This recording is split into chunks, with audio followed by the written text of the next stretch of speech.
Third time's a charm. Can y'all hear Hi us? guys, welcome to Wow, what an intro. Sorry. a very dear Beautiful. friend of mine, Aaron made me that. He's very talented. So I'm not actually supposed to be here right now, so I'm going to disappear. You guys are using my stream. I'm not gonna lie, I'm gonna go have my morning cigarette. I love you guys, but I'm I love you too, disappearing and thank you background. for this so Thank much. you. Thank you. Thanks so much. We didn't do it, Sue. Crystal did That's why I'm it. lucky. I want to And now use we're this just- StreamYard. Now I'm I even don't more like- nervous. Oh no! Now we've got all the bugs I'm like, out. Now the we're good. anticipation, like three Yes, times, you're not just good. once. You're good. So everybody, Oh. I was going to try to give everybody a time to get over from my channel and from your channel, and Yeah. this is actually amazing. Thank you, Crystal. Saved the day. She did, yeah. Amazing. I don't know where everybody's like all over. I know it. Like, I look I like was I'm up sitting at here 3 naked, 3 but I'm not. a.m. I have a dress on. Let's see, MD Media. Hello, honey. But no, what we do is I got up at 3 a.m. so we could get started at 5 a.m. And my StreamYard is fixing to go bye. Hi, Brian. How are you? And we fixed your StreamYard yesterday, didn't we? You were having troubles, and I came on and helped you with it. We fixed it, Yes, and then we fixed it. And you haven't touched it since then. No, ma'am. I haven't even done And then anything you because I come was on at the and it's doctor all not day working yesterday. again. So Oh, So dear. what we're going to do is Keela in Mental Health Matters. Yes, you're right, Poet. It's going to find another streaming service since they just doubled their price, and I just paid them yesterday. So, yeah, Not I'm done good. with them. This has been coming. I wanted to introduce. I know everybody's here for tea, but I wanted to introduce why we're doing it this way before I brought her on stage. But now that everything's happened, we're just going to go for it. All right, we can do hard things. We say that every day here in Mental Health Matters. We can do hard things. We and can. we've done it. Yes, we can. We can. He is someone that I met through, obviously through YouTube. And I'm going to tell y'all, she touched my soul because the night that her father passed away, I opened the channel. We were 3 hours on.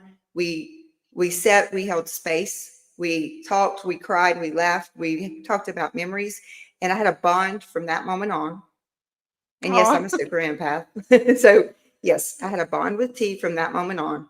She was so nice in calling me everywhere she was going, letting me know that she was okay. We did mental health check-ins. This lady right here is the epitome of a friend and a true warrior. Oh, And thank you. Wow. you're an amazing mother. I love your son. So do I. So yeah. T has decided we're not going to just go back.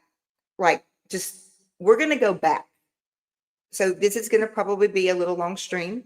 If you need to get up and excuse yourself, if it's, triggering or anything like that, there's going to be some traumatic information. There's going to be triggering information for people. Please do not feel bad. You can go out, come back in. You can go on replay. We are here for T. And what we're going to do is I'm not going to read the comments or the questions because I want my attention on to T. And I want T to be able to answer. So I'm going to actually turn the chat to where I can't see it. And if you want to do that, T, you can. But for me to be able to, with this ADHD brain, and I have ADHD as well. So if we don't answer or anything, we can do it afterwards or whatever, because I do get distracted. Yes, and actually afterwards, I find it very hard. And Crystal's going to star and come. She's going to be backstage. She's going to star stuff. So we'll get to the comments and questions. Please give them. Please, if you have anything, Crystal will be starring them, and we will get to them. But I just like to make sure that my attention is where it needs to be. And when I'm looking at the chat, I'm not paying attention to her, and she deserves this. So I'm going to click on private chat and be done. I don't see the chat. Well, where do I go from that? Thank you so much. Do you have the chat off? Okay. All right. So let's just have a conversation. I don't.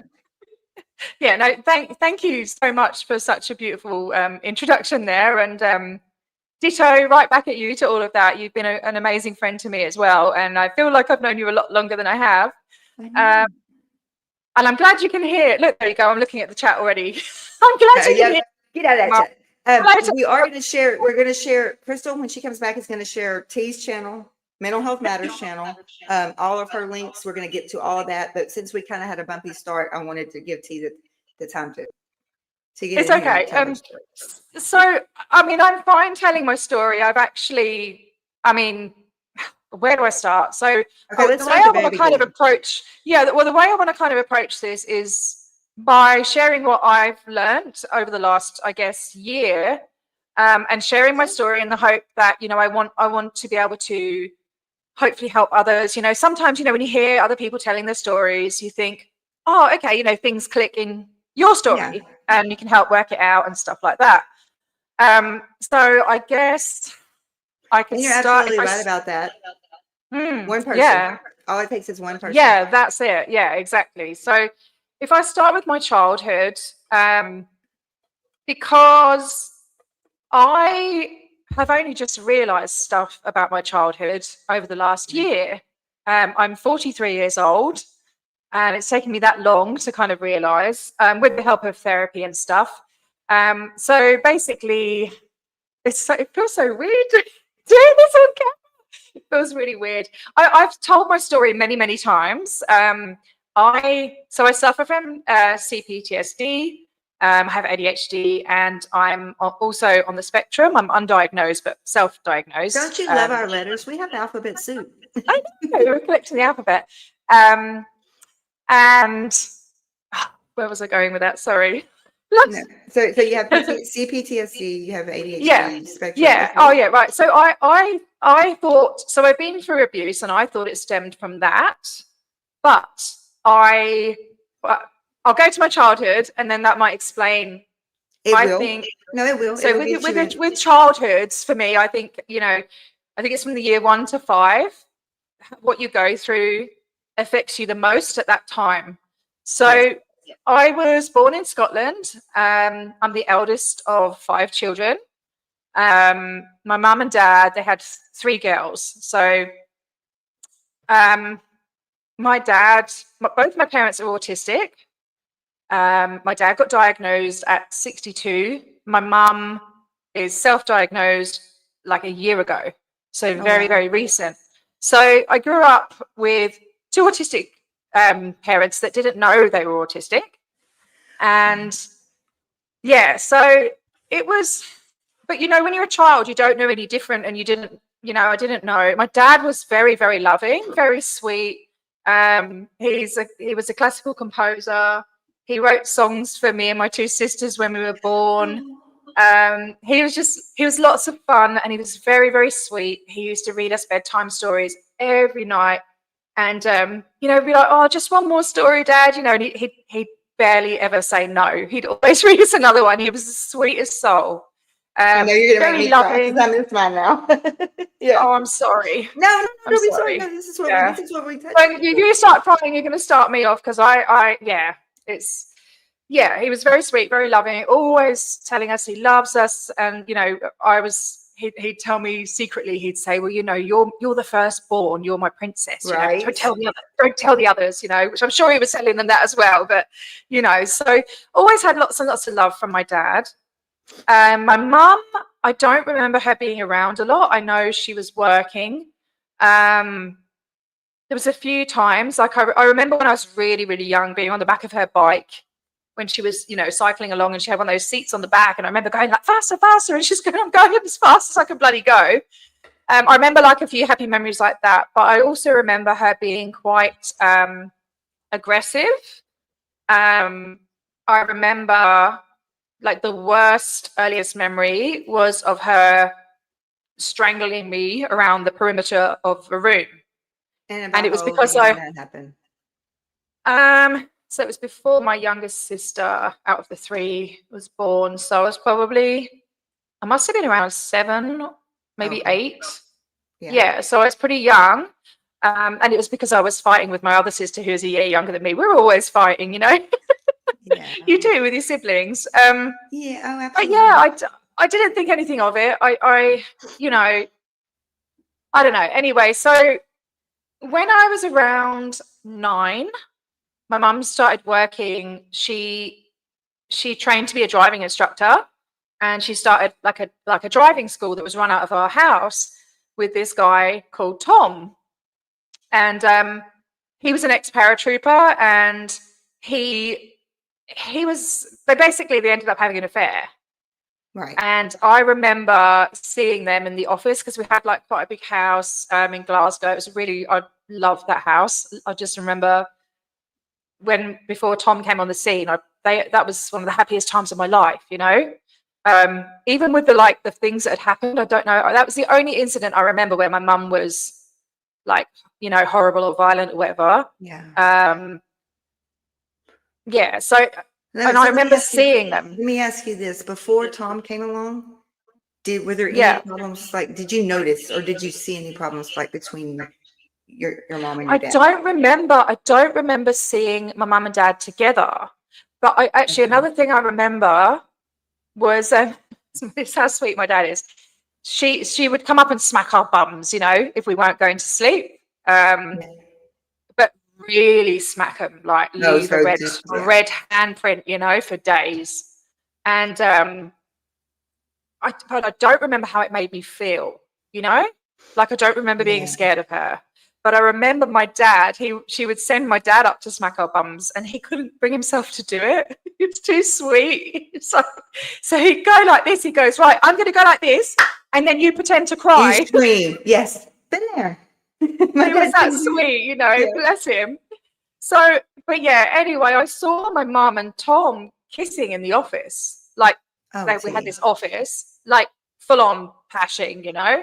Mm. And I got that horrible feeling in my tummy, like I knew it was wrong, you know, but I didn't really understand what was going on. So I didn't say anything.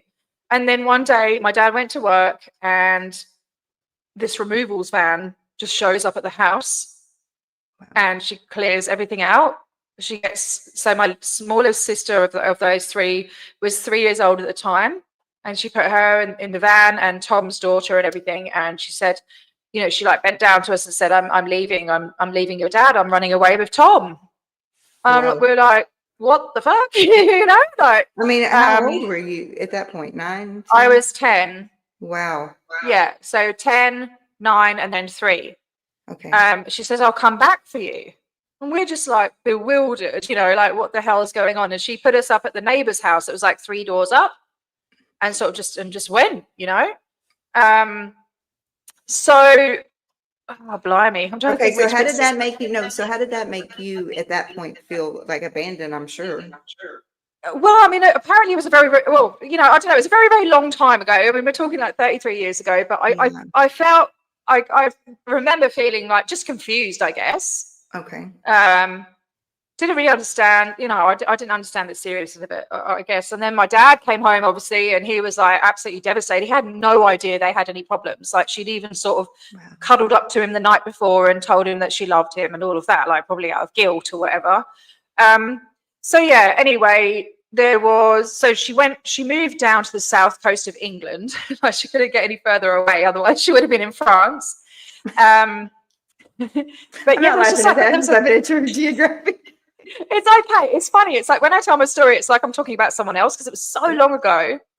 Yeah. So I guess like my dad always made everything fun.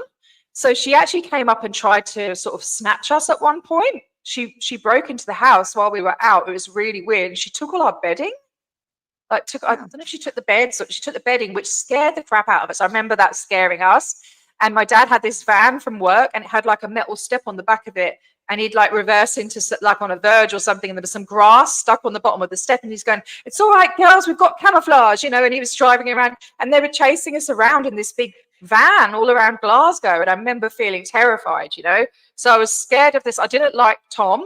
He had something really creepy about him. He was an ex paratrooper, and he Right. was an alcoholic, and he was just really creepy. He was very like, I don't know, just Well, you'll find out anyway. So anyway, there was a 3-year court battle.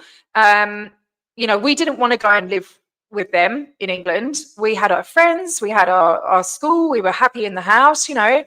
And so there was a massive court case, and we told the people that we didn't want to go and live there with him. So she moved him out, told them that they'd split up. My dad moved down to England. She was pregnant, and she told my dad it was his. Yeah. And she won custody. And then 3 weeks later, she moved Tom back in. My dad was just like, he was just broken. He ended up going back up to Scotland. And, you know, so all of a sudden we're in this house. We've got a new sister, which is Tom's daughter. My mum's pregnant by him. And it was just, we all hated her. We did not respect her at all. We were like, she's, you know, we've been torn away from Scotland. I was a very proud Scot, had a Scottish accent and everything. Right. And yeah, we got, you know, just torn away from everything just all of a sudden. So we're all really angry with her and had no respect at all. So it got to, like, I got bullied at school. I was very, very thin. When my mum and dad, like when they broke up, I was borderline anorexic. I barely ate. I didn't want to eat. I was like skeletal. I have a photo somewhere, but yeah. I know, and that's what I was looking to see if I got. That's what I'm looking now to see. I didn't send you any. No, I didn't get time to go through them. No, sorry. That's what I was looking at. Like, where's it at? Yeah. So you know, getting bullied at school. I'd always been a very awkward kid. I got picked on in primary school in Scotland actually as well. I always had a very kind of, I don't know, I just didn't get people and friendships, and people would be laughing at things I didn't find it funny, you know, and that'd be the autism that I know now. Yeah, so. Oh, wait, okay. You know, I didn't want to interrupt you, but I do have a question I want to It's okay. to clarify. Yeah. Okay, so before your mom and the custody battle, did you have those feelings like when you were in school, or were you okay? Oh yeah. I remember. Yeah, sorry, I missed that out. Yeah, I was getting bullied in school in Scotland as well. But I had one best friend. You know, I did have a best friend. Yeah, kids are just assholes, you know, because they're mean. You don't have, you know, it was all about having the nice clothes and stuff like that, and we didn't have nice clothes. When my mum left, my dad used to spoil us rotten. He got into debt, and he would buy us all the nice clothes, so it wasn't as bad the last couple of years. Yeah, so all of a sudden we're in England, we've got no friends. I started, because the school years are different in Scotland and England, so I had to start in the second year of high school. So everyone had already made their cliques and everything, and they had their friends, and I'm in there, and I was just this thin, pale-skinned girl with long dark hair, so thin, and like depressed. You know, like so sad, because my whole world had been torn apart. And I got picked on for being skinny. There was remarks, you know, all the time from people when I was walking past, and they used to call me Wednesday Addams or Morticia. Okay. So I'd go down the hallway, and they'd be like, da da da da. You know, I hated it. You know, but anyway. What we walk through in our younger lives, and what we go through in our younger lives, and this is just something I've learned. I know. I could laugh about it now, and I own that shit, you know, like I'm just. Yeah, you own that shit now.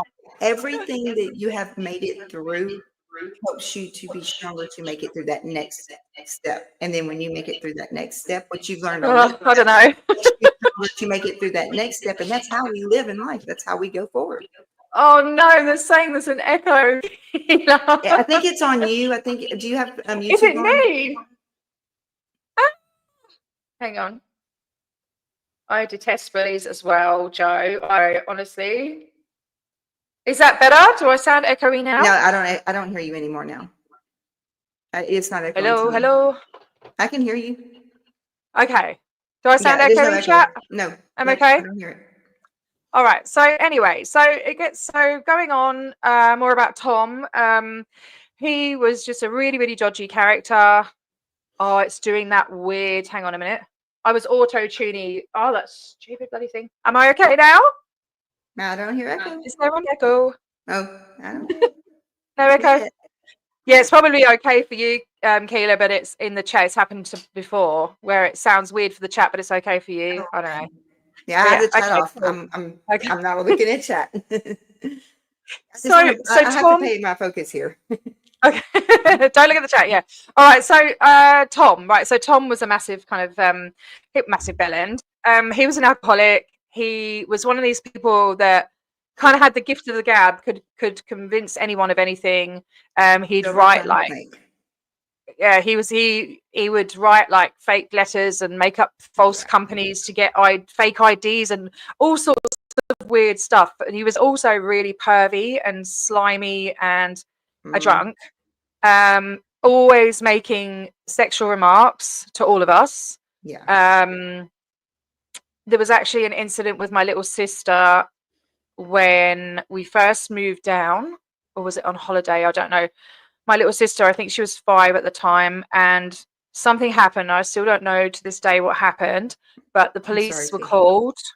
Yeah, it's okay. Like, I still don't know. My sister won't talk about it. Something happened. The police were called, and my dad came down from Glasgow, and she had bruises on her thighs, and Oh no. something happened. I don't know. I don't know. Maybe I shouldn't talk about it because that's her story. But yeah, there was something Well, I mean, happened. it affected you. It affected you, obviously. I mean, you had to watch that. Well, I don't think I was there at the time. I think it was, I can't remember. I just remember something happened. Yeah, that's okay. So yeah, so so how old am I now? I'm trying to think. 13. So yeah, it was all these sexual remarks and everything. And my mum had never drunk before she met him. She had long straight hair. She'd go to church every Sunday. She wore no makeup. You know, she was just this like kind of pure person. And then when she met him and they started working together, she started wearing mini skirts. She got her hair permed. She got her ears pierced. She's wearing like all this makeup and high heels. And how old was she when she started working with him? She was, I think, 31, maybe. Okay. That's just a question. I don't know. She had a very sheltered life before, and I think she was put down a lot by her parents, you know. So that's what I was gonna ask. yeah. So I know we always look at the childhoods and stuff, don't we? So Yes, yeah, anyway, it got to the point. So he was really pervy, and things went on, and my mum started drinking heavily with him. They built an extension on the house, and they actually built their own lounge room. And they would go in the lounge. It had a lock on it, and they would just lock us out and just not bother with us and just get really drunk. And she had 2 more kids. Was that after I left? So there's 2 little kids. I'm the eldest, and his kids. So there were 6 kids in the house, and yeah, they just used to lock themselves in there, get drunk and stoned together all the time.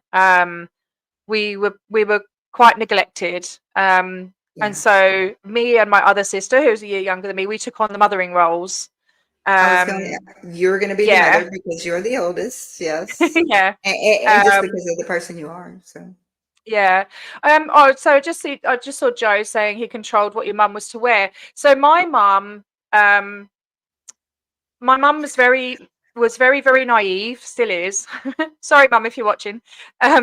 Very naive and she was absolutely besotted with him, you know. She would just be like, oh, you know.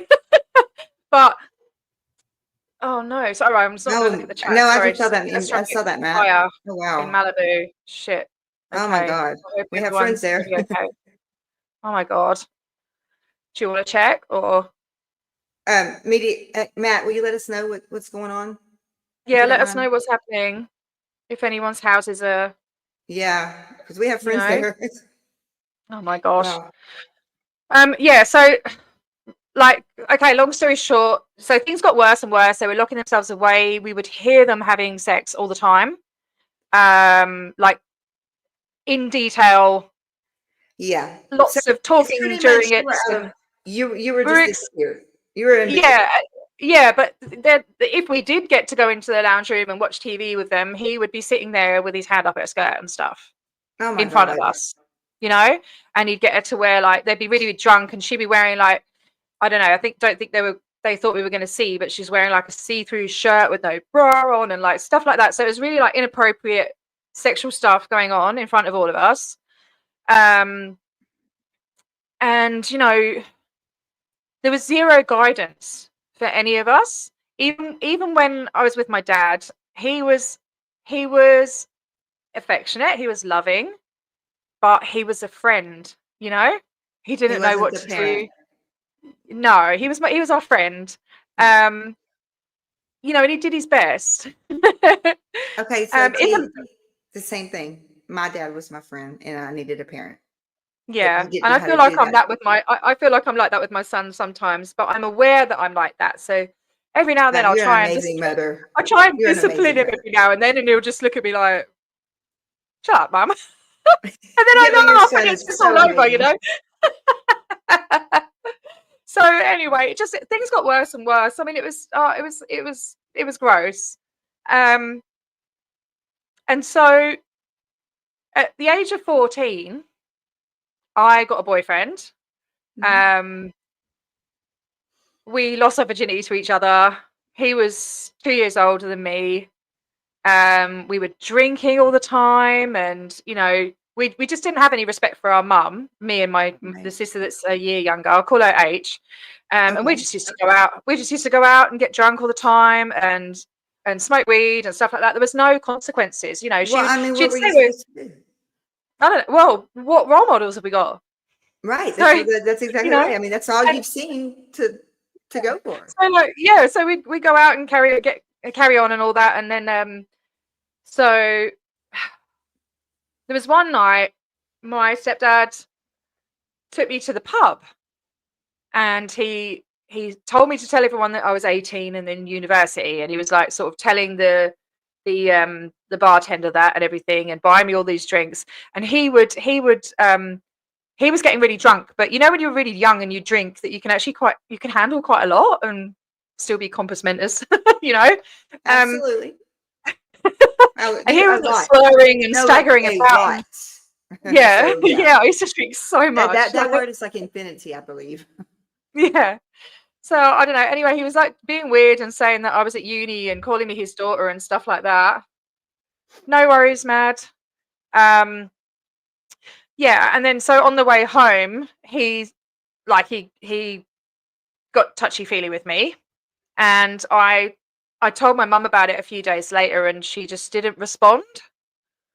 So I was sort of like, it was hard alcohol. It was Bacardi, which I hate the smell of now.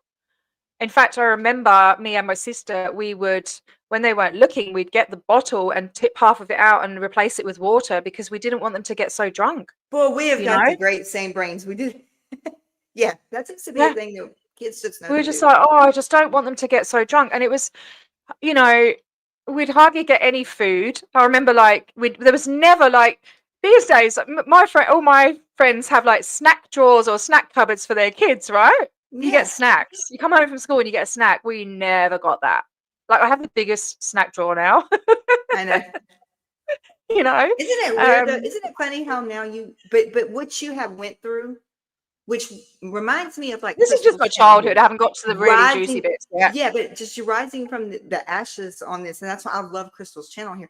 But rising from the ashes, just the part you've already stated. Okay, so if we look at the mom you are nothing like what you were raised or what you were role modeled. You took that vulnerability, that trauma, and you turned it and you made something, and you are an amazing mom and you have an amazing son. So if anything, those strengths that you learned going through that, you have implemented them and you've done it well. Thank you. I don't agree with that completely, but you know, I've got my Captain David's tears. I don't drink now. I used to. I think I've had enough drink in my life. But yeah, hang on, sorry. And I have already drank my coffee at 3 this morning. I'm drinking sweet tea. I can't believe you were up so. Did you actually go to sleep though? He made me go to sleep because I was crying yesterday from the tests and everything. So yeah, I did. At 9 o'clock, I went to sleep, and I was up at 3, so I got 6 straight hours of sleep. I didn't even ask you how your test went. I'm so sorry. Oh, go to the neurosurgeon on Thursday. So day after Okay. tomorrow. And I'll know something Okay. then. Okay. We'll talk about that afterwards. Yeah, that's it. Yeah. So I don't know. Anyway, it goes on and on like that, and I got dumped by my boyfriend. And I remember when I I agree got with to you, his. Joe. She is strong. Very. Oh, thank you. Yeah, I'm starting to believe that. I don't know. I didn't for a long time, but so this was my first like love, teenage love, and It's a we lost our heartbreaker. virginity to each other. We and I remember I heard him. I was told that he said that this is so bad. No, Having sex you're good. with me was like having sex with a bag of bones. That's what he said, and I heard it from one of Well, his you know friends. what? Then go find somebody else, dude. Anyway, we were just teenagers. I think he was 16 and I was 14, and he broke up with me because he wasn't spending enough time with his friends.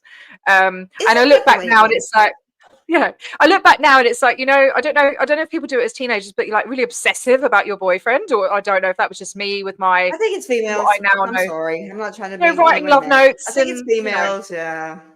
We tend to. I don't know. Well, I'll get to that later. Katie. So I'll get to that later anyway. But I was absolutely devastated, and I tried to unalive myself. That's how devastated I was. Yeah. And I tried, try to cut my wrists and everything, and I got taken to hospital. And I know why now, but I'll get onto that later. So anyway, I got with another boyfriend. T, Papa Smurf in the hospital. Oh shit! Damn it! Oh wow. My duct cleared. That's why the surgery. My prayers and thoughts going for Papa. Oh sugar. Man, Will he be okay? I don't know, but Papa is that worries me on him. And then Matt and tell us about the fires. Okay, so Friday the 13th is coming up, and I think something just went in retrograde, and we're a full moon. We've got to get all of this into a positive vibe here. See, right, I refuse to believe in the whole Friday the 13th thing, and I say that that's my lucky day. 13 is one of my lucky numbers. Me too. Yeah, and I haven't had that happen. Anything happen? I know we weren't going to read the chat, but I can't help it now because I can't help it either. So we're just going to have a conversation. I don't know. I feel like I need to jump ahead. So anyway, I got with another boyfriend. He was 18. I'm 16, 15 at this point, and I end up moving out. I move out at 15. I think it was like a couple of weeks before my 16th birthday, and I move in with this boyfriend. And he was so sweet. He was lovely. And I was with him for 2 years, and he asked me to marry him. And I was 15, and I broke up with him this time because I thought he was boring. Like I think that's part of. So I'm not going to psychoanalyze. I'm just going to say that it seems like that. Okay, so that same path that your mom had found exciting, that you were exposed to in your younger years. Oh wow, maybe it is because now you're actually old enough to experience those type of feelings. But I think it's also in that high alert kind of. It was not very good at being grounded. Right? I don't know. Right. I don't know. So we broke up, and I moved in with this lady, and this is where the story starts to get quite bad, I guess. Moved in with a lady that I met through work or whatever, because I was working at. I remember that's another thing. I remember at 14 years old, being told I have to get a job and being locked in a room, and we had this thing called the Friday ad where you have all like a jobs page, and you had to call up all these numbers, and I knew I wasn't going to get these jobs, but my mum would not let me out that room until I did it.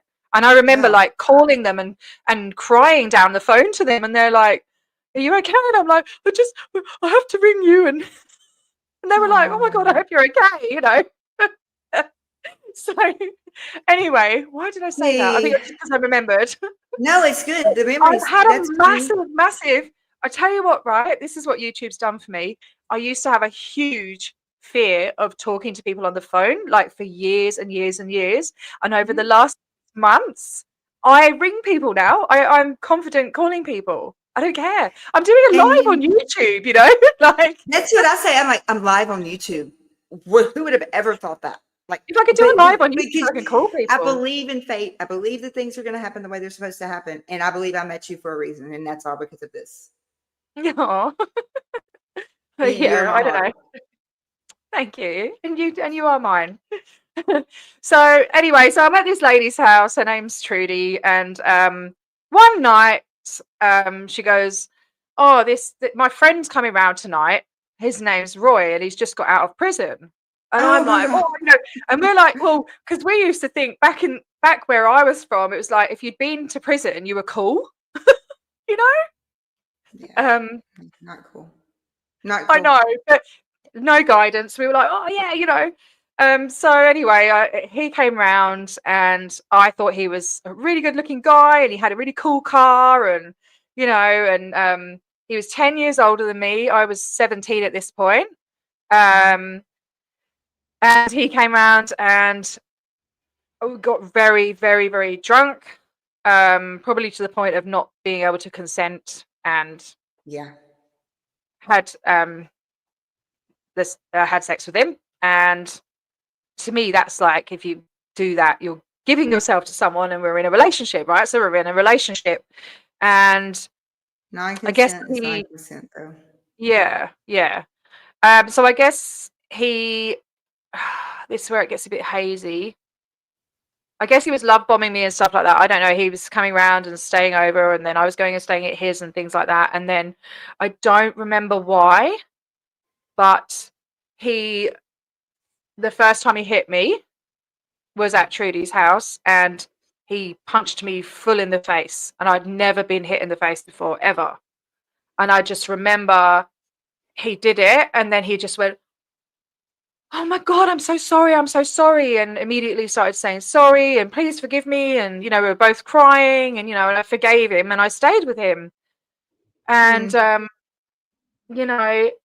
First shot I to don't know. run. Yeah, But there you was just this. don't know. Yeah, But you don't know. no, I forgave him. I thought, oh, he messed up. It won't happen again, and this, that, and the other. And so I ended up, he's love bombing me, I guess. And then I ended up moving in with him, and he lived in a little cottage in the middle of Isolation. nowhere.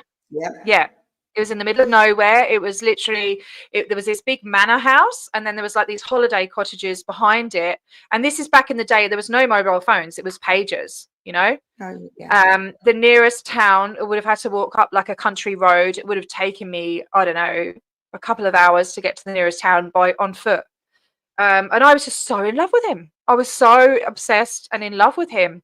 And well, we can do the same old I- cliches: empath, narcissist, the love bombing, the hovering, the isolation, the bite model, the entire thing. But I didn't know anything about this. I didn't know anything about this. I was just, I Right. guess, I don't know. He was 10 years older than me. I just thought he was the coolest thing. I thought he was funny. I look back now at his humor. He was actually pretty gross. But yeah, I was, yeah, I thought it was all exciting to me. I was running away with him. Like Trudy had said, like, what are you doing? And I'm just, oh, we're running away together, and so in love. And that's when things started to get worse. I found out that he was actually addicted to speed. He was doing it every day, not injecting or anything. He would just snort it. And I didn't know anything about drugs. All I knew about was weed and alcohol, from my mum and my stepdad. Yeah, I'll put that up again. Sophia, what did Sophia just say? Yeah, no. The worst impact on children usually isn't by bad intent, but by lack of care and ignorance. If they act in bad intent, you can at least be mad at them without being gaslit for it. Yes. That's it. And, I think, so it's a bit more about my mum. My mum, I love my mum. I was very angry with her. I didn't talk to her for a long time. But I do believe that she was a victim too. He was very manipulative. I know, like, I get that people would be like, oh, she was your mum, and she should have been protecting you. But she was led a sheltered life. And she's autistic as well. And I think, I don't know. But all I heard, the reason I moved out is because my sister, who was a year younger than me, I think she was either 14 or 15. Oh, and this is the other thing. His daughter my mum hated her for some strange reason, just hated her, and would hit her and just pick on her, like bully her. She was really childish with her, and she actually got put in foster care. Her father allowed her to be put in foster care. Says what So kind this of is person he is. stepsister. Maybe it Yeah. saved her. I don't know, man. And so then my sister H, she was always running away from home, always. And my mum That's chucked her out. So she went in the YMCA. I don't know do you have YMCA there? absolutely we do. Like a hostel thing? Saves Yeah. a lot So of children. Yeah. Yeah. So she ended up there, and she ended up losing her virginity there when she was like, I don't know, 15 or something. She got pregnant when she was 17 with her 15-year-old boyfriend. So anyway, I'm with this guy. Things get progressively worse. He's on speed every day. He starts to get like really paranoid and accusing me of like cheating on him or messaging. No, it can't have been messaging because he was saying that I was paging, people were paging me. I remember going, I'm not, and being hysterical, like I would never do that to you. I love you. Substance And I got abuse. a hammer and smashed my pager. Look, to prove it to you, I'm not doing anything. He'd go to work and he'd unplug the house phone and take it with him. He started becoming really controlling. Every time every time we went out, he was just on and on and on at me all the time, saying that I was if we went out, you were looking at that man over there, weren't you? And he started hitting me all the time, beating the crap out of me pretty much every day. There was something, and it just Anybody got in the worse chat and or worse and anybody worse. listening this on replay, I keep repeating that for a reason because she's lived it. She knows it. It gets worse. Isolation. I'm sorry, guys. If you find yourself in any type of problem, any type of relationship, any type of anything that causes you to be isolated from your loved ones or in your family and even your own self, get out and run. It's actually the term cult can refer to relationships as well. Yes, high control. Yeah, just run because it's not going to get better. I promise that. Yeah, it's not. So it gets worse. He starts, the paranoia and everything. I remember, so I got a job at like a service station, like cafe, but he would take me to work and pick me up because, well, he had to because it's in the middle of nowhere. Control. And I really enjoyed the job and everything. And he started like getting paranoid every time I come home from there and saying I was sleeping with someone in the storeroom and all of this. And he turned up at my work with a bloody baseball bat. No, Jake, go away, please, darling. I'm sorry. Hi, Nick. Hey, sweetheart. Calm the cat on me. She probably wants to go out. Oh my god. I love that kid. I love him. No, I've got to let the cat out. It's just, I did. Go ahead, T. Go ahead. Yeah, she looks so beautiful. She was doing her hair earlier. I really love this lady right here. I do. I truly love her. And she wanted to go to the back of her story when we first planned this, not just the now. That's why we did this. We were planning it for so long, and I really apologize for the audio issues earlier because she needs it. See, Josie, I went through my childhood up till 9, hearing my dad with my mom. It's hard to get that power up to lead. Absolutely, it is. And it's easy for me to sit back here and say, get out, get out, get out. It's not that simple. But if you take that first step, the first step is the hardest. And once you can take that first step, you can get out of there. Okay. Brian says, my ex-wife only hit me once, more of a slap, really. The next time she tried, I blocked it. By the end of the year, we were divorced. I never laid a finger on her in anger. Yes, women and men both can. Brian, you're absolutely right. Yeah, absolutely, yeah. So it gets worse. He gets more and more controlling, to the point where if we ever went out, I would never look up. I was always down like that, too scared to look up. I lost my job because of it. Because he went up there carrying on and shouting at the manager. Never hit the manager though, funnily enough. He was starting to talk to people. Sorry. I was telling Selena, yes. A cult of personality as in just a family situation. Yes. Yeah. I'd lost touch with my family. He was controlling that as well. He also, so he started talking to people online, like girls online. And I don't know if anyone remembers ICQ Messenger. Oh my gosh. Yeah. Wow. Yeah, I remember that. And Yahoo Chat and Do we have to stuff show like our that. age So here, T? it's before mobiles. There was still no mobile phones. It's in the 90s, the late 90s. Yeah, so he was like, he'd be talking to these women and calling them, and he was like being so sweet to them and then like getting sexual with them. And there's me, like, and I'd have black eyes and bruises all over me, course. sitting there, not allowed to talk. And if I talked, you know, he'd give me that look. And he's on the phone to another woman in front of me, you know, like what the hell? I'm so sorry to say this, but that is like you're the textbook of that type of relationship. Yeah. So it And got worse. I'm It's so like sorry. every time we go out in the car, like he was just constantly on my case. Every time we go out in the car, he would be elbowing me like really, really hard, elbowing me to the point where I don't know if you can see it in this light, but I actually have Yes, I can see that right there. I Absolutely. have a permanent patch. Yes, go to World Grand where Rising. it's bruised all the time, all the time. Yeah. I also have like a half of that eyebrow. I don't know if Yes. is a scar. Right there. Because See it. one day he was punching me in the side of the head so much, you know, and I'd put my hand up and I had a ring and the ring went into my head, you know. So every freaking day I draw half an eyebrow on. Well, I draw them on now, but normally I need to get them tattooed again, but it costs money. Oh, that's cool. Yeah, I thought about that. it got worse and worse and worse. It started to get to you know, the two boyfriends I'd had before were both virgins.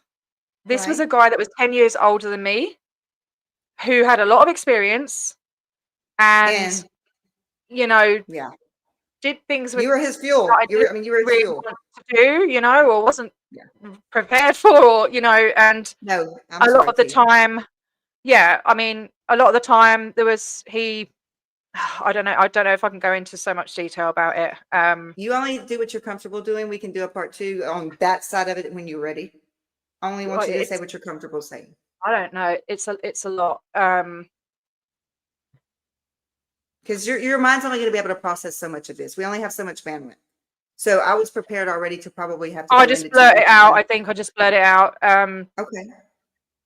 Oh fuck! I didn't know it was going to be this hard. It's okay. And you know that you have so many people that there's my trauma. She'll help. All right, honey. First, your story is amazing. Shit, I can always tell it without crying, and now I'm starting to cry. Hey. No.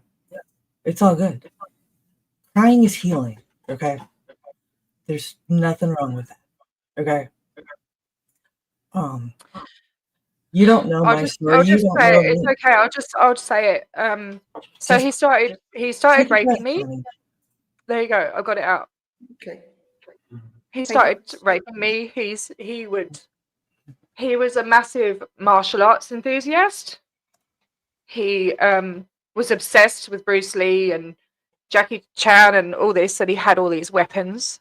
He had like freaking ninja stars and a triple nunchuck and all sorts of stuff. He was I don't know, he just started getting really sick and weird. And I mean, I'm not going to go into too much detail about the sexual stuff. I like what the tears are okay because it releases us from the pain. Yeah. You've been holding that. Like you said, that's the first time you've really cried. Let yourself. I've talked about it. I mean, I've talked about it. I have talked about it. But I've never talked about it going right from the childhood, and because that's what I want to share when I get to the end of this, what I've learned, you know, because I think it's really valuable. You just got such insight. You're so strong. I have a huge interest in mental health, and when I get myself a bit more sorted, I do actually want to study and help others. Yes. But by the way, with the scars right here, sweetheart. Yeah. One on each, but I got one on each side. So you're never alone in this world, T.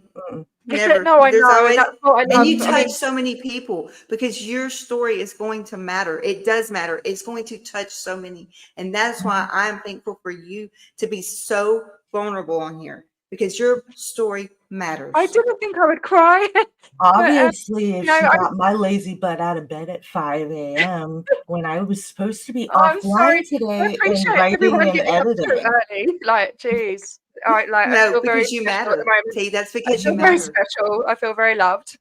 Thank you. Yeah. But yeah, it's hard. Like, so you know, so we did everything that you could imagine. Like, there was stuff I didn't want to do things, you know, and I Right. was made to do No things I con- didn't want to do. No consent, Um, and he's got control over everything.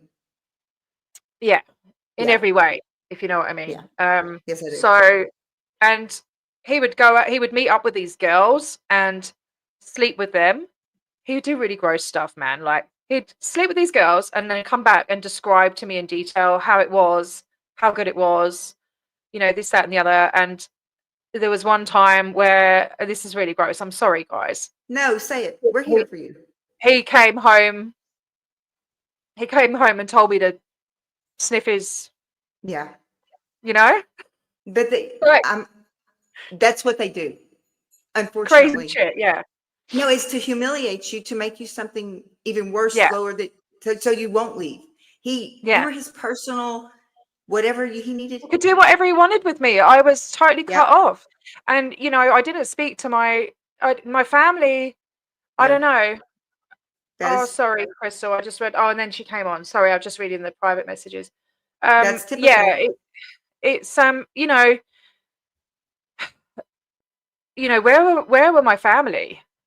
You know, it's only when it got really, really bad. Like, I think, how did it even get back? So there's times like, you know, I wanted to escape. There was one time I remember I just couldn't take anymore. You know,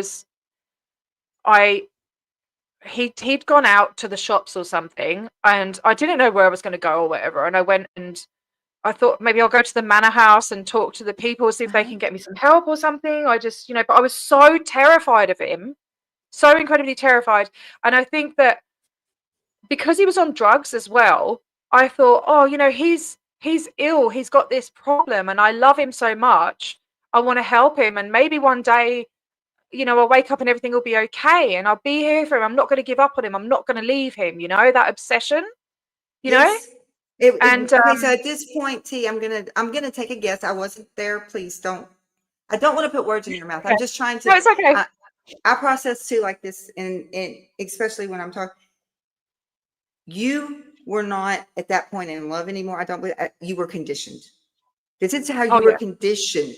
So there was Yeah. you didn't have that frame of I'll thought. get to that in a minute as well. Okay, Yeah. okay. Right. So, yeah, definitely. And he had, yeah, this went on. So I was with him for 3 years. You know, Yeah, I you was were conditioned. 17. I was 17 and he was 27. You know, he'd take me to his friends' houses and tell me to lie and pretend that I was 18 and all of this. And like, Yeah. he would go to his drug dealer's house and I'd have to sit outside the car, sometimes for hours while he's sitting there having a good time with them. And I don't know what he was doing there. I never went inside this house and met this person, you know? Yeah. So anyway, one night, I don't know, he went to the shops or something, and I left the house, and it was dark. It was nighttime, and I didn't know where I was going to go. And I thought, like, I hid. I don't know why. I hid in these bushes outside, and you know, I heard him coming back in the car, and it was a Sierra 4x4. I don't know if that means anything to anyone. Yeah, It was like you're it good. was a souped up car with the Yeah. lowered and the lights, and he had like the number plate with italic writing just to be a prick to the police or whatever, you know, like he was just a dickhead. Of course. Heard him driving back normally, went into the cottage, saw that I wasn't there, gets back into the car, and I hear him going up and down this, like, 'cause it's a big long driveway that went down to he was going up and down there like a banshee, and I was absolutely shitting myself. I was like, what am I going to do if he gets me now? He's going to be so angry, so incredibly angry. I was terrified. I was scared for my life, you know. And did that Because he take you hiding? I mean, did you hide there? I was hiding. Yeah, I was hiding in the bushes. Yeah. But you know, because I've missed out that he used to like just for no reason at all in the middle of the night, he would get me out of bed, take me in the car, drive me down a country lane, and just like be doing the elbowing thing the whole way there, and then just chuck me out of the car, and then get a baseball bat out of the boot, and just Jesus beat the crap out of Christ. me with this bloody baseball bat, like for no reason, you know, just because he had some paranoid See, thought going on, I- like I'm, just I'm bad sorry. shit, you know. So it's okay. So anyway, he was going up and down like a banshee, and I was absolutely crapping myself. And I think he must have thought, well, she's not walking along the road anywhere. Maybe she's around here somewhere. I don't know. So he got out of the car and he's calling out my name and everything, like angry. And then like after a while, he changed his tone and he pretended to like, he was like, oh, you know, pretended to cry and was saying, Oh you know, I'm God. so sorry. I'm so sorry. I love you. Please come out. I promise I'll change. Da da da da. All this. And so me being stupid, I came out. No, you weren't Yeah. stupid. Well, you know, and he full on ninja kicked me in the face and absolutely Ooh. battered the crap out of me. He cracked my ribs. He wouldn't let me go to hospital. He would never take me to hospital. Yeah, and you know, and the more this happened, the more terrified of him I would become, and the more trapped I become, the more into myself. Like I didn't even know who the hell I was anymore. He had control of my mind completely. And I think my Absolutely. family must have, yeah, I think something happened. So with my family, I think my grandparents or something. Oh no, he was always trying to get money. He was like asking me to get money from my family and stuff like that. My Sophia, mum, yes, that's right. You're right. what's that? Sophia Yeah, says you were conditioned for emotional yeah, manipulation. but yeah. So anyway, my mum tried to rescue me once. Oh, She really? came up. Yeah, so she came up and what was that after? Yeah. Absolutely, Crystal. Yep. Yeah. Yeah, absolutely. Yeah. Yeah, I see that now. But yeah, my mum tried to rescue me once. I think it was after I don't know. Anyway, she tried to rescue me. I put all my stuff in the car to go with her and stuff. She started going down the driveway, and I jumped out of the car and I ran back to him. You know, I had Because that's all Stockholm you were full on, conditioned to know. I but mean, it was Stockholm syndrome. Stockholm yes, syndrome. exactly. You That's know, exactly right. the psych told me this later on. You know, and I was sympathizing with him, and you know, it was just ridiculous. So my mum gave me like a calling card because there was like this phone box in this like laundry room or something, I don't know. And it was like if I called her, then she would get charged or something like that. I don't know. And he used it all up, and he so rang up like a $400 bill on my mum's account and everything. And then she came around and had a go at me and slapped me around the face, you know. Damn it. And I'm like, I Oh didn't my have any God. choice. It was like this PIN number. It was this PIN number to activate it. And, you know, he just beat the shit out of me until I give him the number. Like he wouldn't stop, you know? So I See, had to give it to him. And she, you know, she was angry at me and I don't know, she maybe didn't understand or I don't know. no, well, I'm gonna hold that one. I'm not your therapist. I'm gonna hold my mouth shut. I know now, like, I Okay. know why, I guess, I allowed this to happen. I don't know, and I You will. did No, I not don't. I allow don't. this. But I will again. I'll get to that later because I think it's important to show what I've learned, you know, and why and stuff. Absolutely, it is. But you didn't allow that to happen. No, I didn't. I was a child, you know, That's but right. you're not seen as a child in the UK at the age of 17. When Oh, you really? turn I did not know 16, that. pretty much 16, Okay. you're allowed to move out by yourself. So, Okay. and my mum was always saying to all of us kids, "Oh, wait till you're 16 and you can move out," you know. So Oh, she, wow. one of them got put in foster care when she was 14. You know, that's what we heard constantly. And I don't know if she was saying it in a joking way, but you know, so one got in foster care when she was 14. My sister left when she was 15, and I left just before I was 16 before I got kicked out. You know, and it was as soon as you're 16 years old, you're put on the council house waiting list for state housing. You know, God, all of us. Yeah. I'm so sorry. So it's all right. Anyway, it got worse and worse and worse. It got to the point where like he was, I don't know where it came from, but he got this kitten and he started abusing the kitten. Like, No, he was, like those are three. You've already mentioned the three. he was a psychopath. He was torturing this kitten. And I remember my mum came round once, and this poor kitten was pretty much like on its, you know, and this it always makes me cry when I talk about the kitten. I can't. This is part of, yeah. I understand.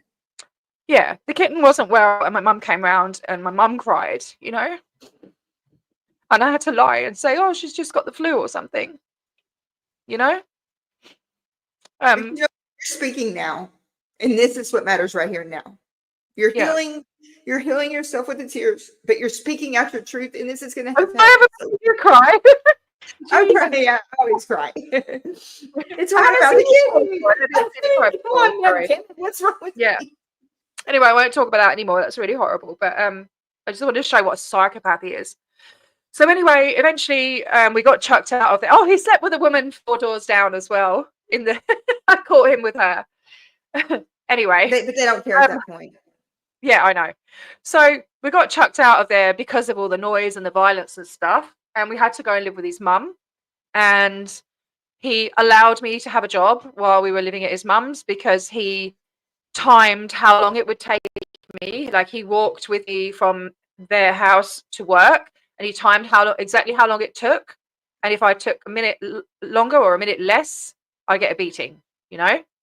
So it was this job. It was in a supermarket, and it was you had to come in early at like 4 a.m. and put all the magazines out, do all the newspaper stuff. I don't know. And at this point, I was so like deathly thin. I was really, really thin. I wasn't really eating because he was spending all the money on drugs. Like, his addiction got worse and worse and worse the whole time we were together. And your needs were met. Like, even your basic human to stay alive needs were getting less and less and less, I'm sure. Yeah, like the supplies, yes, yeah. I remember another point of manipulation or just like mind fuck games was he used to take me out, and it was like very childlike. He would go. I think must have been when he was on a come down. I recognize that now, but at the time I didn't know what I didn't really understand drugs. So he would take us out. He'd go, come on, let's go and get some wheats. He had really silly names for things. He'd, I don't know, go, let's go and get some wheaties like that. Because we call them sweets. Yeah. I don't know what you call them, sweets when you go to the shop and get loads of candy, I suppose you call it. And we just go and get like pick and mix and just spend like loads of money on loads and loads of sweets, and we just sit there and scoff all these sweets together and watch movies. Because when you're coming down off of drugs like that, the sugar helps control the withdrawal and the shakes and stuff like that. Okay, yeah, I don't know. Those were my favorite times because it was like I'd get cuddles all day on the sofa and we'd watch movies together. But then sometimes he'd go, come on, let's go and get some wheats. He'd go there and he'd buy himself sweets, not me. Yeah. And then he'd take me home and sit there and eat them all in front of me. In front of you. Yeah, it's because he's taking your behavior, your emotional, your thought, and your emotional. He's controlling it all. There's the bite model, guys. If you listen to T, that's the bite model. So messed up. Yeah, so messed up. Yeah, the munchies, Joe. Yeah. Yeah. So anyway, we're living at his mum's. He, timed how long it took me to walk from work and back. And And at this point, he was also sleep depriving me. He started sleep depriving me. We were in the room next to his mum and partner and her partner or husband, sorry. And he would be off his face all night, and he would just keep me awake all night to the point where I'm so exhausted. I'm crying. I'm like, please let me sleep, Do you understand why he did that? Yeah. Yeah. It's all control and all just, I know that now. You starve somebody, you sleep deprive them. Much easier to control. We had a dog, right? And it got to the point where, like, every now and then he'd be like, right, we're going around your mum's, because my mum always used to have a big sack of potatoes. And I'd he'd go, get some potatoes. I'd nick a few potatoes. We'd have potatoes and gravy, and the dog would lick the plate. That's what we ate. Wow. The poor dog, So it was a bit better at his mum's because we'd get dinner, Right? Yeah. And it's like when I'm crying and everything, trying, like, so sleep deprived, so mentally exhausted, I was so tired, I just wanted to go to sleep because I had work. It was getting to the point where it was like 2 hours till work at 4 a.m. And I'd be crying, and I'd have his mum banging on the wall telling me to shut. She didn't care. She raised that. I'm sorry, to me it seems like she raised that. I don't know. Yeah, what did his mum think? Yeah, so his mum was the sun shone out of his ass. That was her boy. Yeah. She had 2 boys. The other one's brother was a heroin addict, and she used to she enabled that. Well, she cried a couple of times and said, oh, I don't know what I've done wrong with my boys, I loved them. I've always been so loving to them, and then they end up being like this, you know. And his I don't his know. brother Go was live a in your heroin head, addict and dude. died. He died from heart failure due to the drugs, you know. And even Roy would exploit his brother. He'd get him going out stealing car stereos and give him drugs for it, you know, so that he can have like this awesome sound system in his car. Like he was just the most. Anyway, so I'm going to work and everything, and I was so pale and thin and going in with no sleep. I had these big bags under my eyes and everything, and I was working next to the kiosk, and there was this I was working on the kiosk. I had to serve customers, you know. So this That's your this saving grace other sometimes. hey, That can be your what saving grace sometimes. it was for a hot minute, but yeah. Because I go to work and he would randomly pop in without telling me, so I never knew when he was going to turn up. He'd come in to check up on me to see if I was talking to any males or looking at anyone, you know. So I was constantly on edge, too scared to talk to anyone. And every day, one of the staff members, when he finished at like 6 o'clock in the morning or something, he'd come up and he had these most beautiful blue, like crystal blue eyes that you could just get lost in. It's absolutely stunning eyes. And he'd always say, "Oh, hey, how are you? Good morning," and all of this. And I would just be like, you know, not looking up at him or anything, you know, too scared, too terrified in case he would be across You the were room being and clock. watched. Yeah. Yeah. Yeah. Constantly in fear, you know. He ran up a bloody phone bill under my name. So he started the financial abuse, right?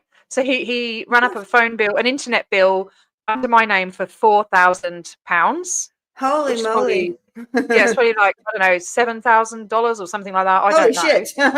Yeah, a lot. Yeah. So one day I think I just had enough, and I said hello back to this boy. I think he was 19 and I was 17. No, 18. I was 18. He was 19. And his name was Wayne. And we started talking and everything, and he was so sweet. And I ended up confiding in him, and I told him what was going on. And he was like, "I can help you. I'll help you escape," you know? And I was just so scared. And this went on for months. I was too bloody scared. And something must have happened. I had enough. And one day I said, "Yeah, okay, let's do it." Right? So That's what you have to do. well, right. yeah. You have to have enough, though. There's more, right? So anyway, so we made a yes, plan. Sophie, I would agree. And his mum knew that so I was going to go to work as normal or whatever. And then I can't remember what's going to happen, but I think I was going to pop back. Like, so Roy would have been at work, and I was going to pop back, get my stuff, and then get a taxi and meet up with Wayne. And we did it, right? And so we went and stayed and slept in his friend's barn for a week. Didn't tell anyone else, you know, so that he wouldn't find us. But he was quite smart. So he got home from work, realized I wasn't there, and he did. I don't know if you have it in America where you can go on the phone and you can press like it was like 1471 and it will tell you the last number dialed. Oh yes, And we used to he do did that. I don't know if they still do that, but I remember that. Yeah, you could get the last number dialed. Yeah. Yes. So he did that, and he saw it was a taxi. I'm sorry, and then that was it. time. Yeah, it's all right. Yeah, so he knew it was a taxi, so he knew his mum was involved, and he went absolutely mental at his mum. He smashed all her front room windows. He went at her with 2 kitchen knives and threatened to kill her. Holy shit! So she got him arrested, and then he was in jail on remand and everything, and so he went to prison for 2 weeks. And I ended up moving in with my sister. She was in this house for young people or something. I don't know. And he wrote me letters from prison saying how sorry he was, how he loved me, how being in prison made him change. 69. Yeah. All of this stuff that he's changed and he's never going to hit me again and all of this crap. Such bullshit, dude. God. These people. Well, I fell for it. I got back with him. So have we all. You know. You're not alone. You know, and so went back with him, and then we ended up living with his dad, who was like, I don't know, in his 70s, a little old man.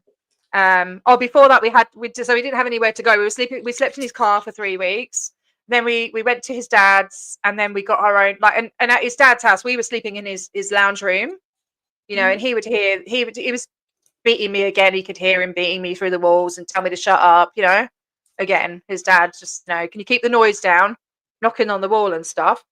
Then we got our own place. We got our own place around the corner. And again, I met, so there was a neighbor downstairs. What happened? There was a lady who lived downstairs, and I think she had a baby, and she had a couple of young girls used to go around there. They were like 13 or something. 12 and 13, yeah. And he's still on the drugs. He's still, like, worse than ever. Still cheating on me and stuff like that, and all of that. Still the R wording, and just now he's grooming for younger. It seems like now it's So we kind of like make friends with the people downstairs, and you know, I made friends with the girls. And one day they went up there, and I was downstairs talking to the older lady, and they came running down, and they were like, "Oh my God, you know, Roy just showed us a picture of his doodle on the computer." Yeah. And then he said, and then he asked if he could see their What's-its. And we were just like, what the actual, you know, because that's taking it to another level, you know? My son's coming up. I'm sorry, I had to turn the light and fix mine. It's all right. Like young girls, that's not okay, you know? No, it's not okay. So, but it wasn't okay for you either, though. No. So Christy was the name of the girl downstairs. Her ex, I'd made friends with as well, and he said, "Look, I'll help you escape." So I did it again. I left again and stayed in a hotel room with this guy, but he took advantage of my vulnerability, I guess, and I ended up, or maybe that, and the fact that I guess that I'd kind of been conditioned to it was almost like I'm obliged to sleep with people. Do you know what I mean? Like that's my way of feeling validated or something. I don't know, but I ended up validation because you weren't taught any of the steps to care. You've been in therapy. Okay, so drank a lot of vodka, ended up sleeping with him. And I remember we were staying at this what they call a travel lodge, and we were staying there, and I remember looking out the window because it was at a service station, like a bloody petrol station. I remember looking out once, and I saw Roy filling up his bloody car outside the window. Like I was absolutely terrified, you know, like, you know, you get that horrible feeling. So what happened then? I think something happened. He found me? I can't remember how he found me. I can't remember how he got me back, but he found me and he forced me to come back with him. And at this point, like, he kept me hostage. He told me that there were people watching the house. So it's a really derogatory term now. I don't know if it was then, it probably was, but people used to call like gypsy traveler pikeys. It's a derogatory term for I don't know. How would you explain it? I don't know, but they're kind of like, a lot of people are scared of them. They have a lot of them have, some of them, I don't want to stereotype people. Anyway, the people tell from your his story. town, You know what? Tell your story. I don't care. well, We there was people from his if it offends town. anybody. We're going to tell T's story. Yeah. Okay, there we go. They weren't Romanies. No, they were more. That's another bit I missed out. There was a friend. Sorry, I'll go back a little bit. So I had one friend that I made. That Roy sort of allowed me to be friends with, this lady called Tina, and she had a traveler husband, and he was a roofer. A lot of them are roofers, and you know, do driveways and stuff. And I believe he murdered her. I would go around there, and she was divorced from him. He was really abusive and stuff like that, and she was found on the floor, on a kitchen floor, and they said it was an overdose, but I know for a fact she didn't do drugs, you know. And then I was working on the deli and he came into my work and started shouting at me, where's the money and where's this, that and the other, and I'm like, I don't know anything, man, you know, like it was really weird. Right. But so I was scared of the traveler people because of him, but also like Roy was friends with some really dodgy people that had guns and stuff, you know, and guns are illegal in the UK. And it was just, you know, so he told me they were watching the house. He go, let's see that car over there. You know, they're sitting there and they're watching you. And He I was had so you controlled of fear. I mean, he I was controlled every so aspect. terrified. Yeah. I heard the letterbox going one day and I hid under the bed for the rest of the day. I was too scared to move. I didn't want them to know I was there. You know, so like again, like high alert, constant fear. This is not okay. Yeah. So, and you know, it was still going on with the R word and stuff like that. They weren't Irish. I don't know. We'll They used to figure wear it out. the big gold clown necklaces and the big earrings and stuff like that. Yeah. Sorry, keep with the trigger warnings because No, so it's okay. Tell your story. We've got this. You've got this. so he was still cheating on me and stuff like that, and then one day he went out and he slept with someone else. And no, what happened? One day he beat me up, and then he said how much he enjoyed it and showed me how aroused he was, and yeah, told me to. Oh, it's gross, man. Sorry. It's okay, T. Hey. Basically said, come and sit on it, and you know, obviously I didn't want to, and he forced me to, which is just really fucked up. Like, after you've just beaten someone up, that's really messed up, you know, like really, really messed up. But you have been going through this. That's all. It's a repetitive cycle. Yeah, And 3 years. At Yeah. the end, I know that you're going to bring it all together, but it is a repetitive cycle until you choose to break it. Because they're not going to break it until they break All you. right. I'm going to finish with the Roy stuff, right? So basically how I got out of that was so like I say, his dad was living around the corner. I'd had enough. I mean, I'd had enough a long time ago, but I don't know. His dad. So at this point, obviously, like when I left with Wayne, I lost the job at the supermarket. Couldn't go back there. Somehow he found out about Wayne and he got a photo of him. I think Wayne's ex-girlfriend lived downstairs from us or above us or something. I came home one day from work, right? Because he let me have a job at the hotel in my hometown because his dad would drive me to and from work, right? And one day I got home from work and he's holding up a picture of Wayne's face and he goes, "Holy shit. Who's this guy? Know him, do you?" And I'm like, what the hell, you know? Like, it was really creepy, stuff like that. So anyway, I was working at this hotel. I used to have to put I totally forgot to tell you all about body image as well, which was really important when I was younger. Can I skip back to that? What is it called? What is it called? Like body image stuff when I was younger. I don't know if it was. Yeah, so because due to the bullying, sorry, I'll skip back to my childhood. Due to the bullying about being too skinny, when I was younger, I just remembered, there's so many things that I probably missed out. It's okay. It's going to come up in waves and you talk about it when you remember. Yeah. I used to wear 7 pairs of leggings to make my legs look fatter. Like the point where it was so tight, like I felt like my circulation was cut off and stuff like that. I used to wear long jackets all the time, just trying to make myself look bigger. Anyway, I just wanted to throw that in there because I remembered. No, because it's important. He was always telling me, Crystal, he was always telling me I was ugly. I don't know, called me all sorts of weird names and stuff. He did some really gross stuff that I won't go into because it's just really bizarre and gross. He was just like psychotic, like gross things. So yeah, anyway, so unfortunately, I'm going to tell you he wasn't psychotic. I'm just a guess. This is all part of who they are, that it's them. And it's their normal. The thing with the animals I wanted to say, because you know, like people that are like actual, I've got blue hands, sorry, I've tied my hair.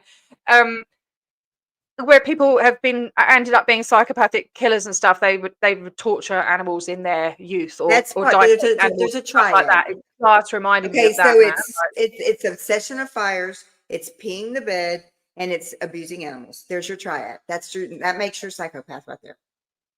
Okay, yeah. Oh look, no, I'm not discriminating against any group. I'm just saying what he used to call them. He used to call them pikeys, which I think is really offensive. And I did say a while ago, I did say trigger warning that she's not trying to offend anyone. This is her story.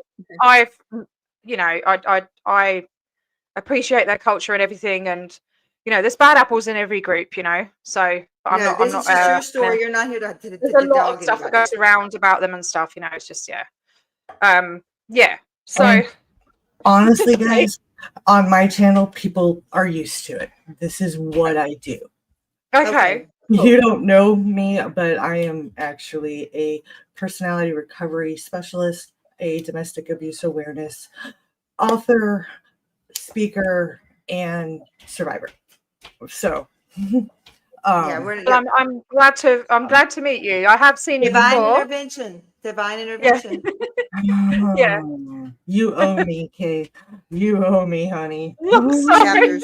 Chapters. No, I'm supposed to be doing.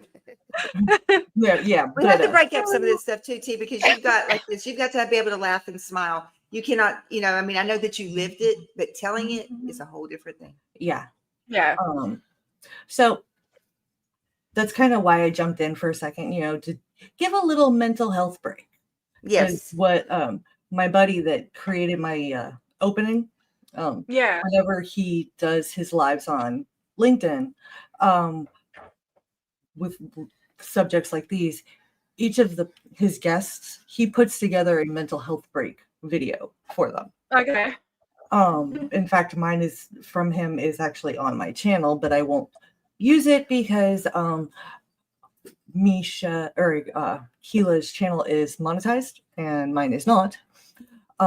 Yes, no, it's T's. So the song for my mental health break is like copyright kind of thing. Yeah, it is because it's This Is Me from Greatest Showman.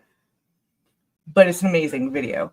But he always does like a mental health break, and he makes an amazing video of his co-hosts and stuff.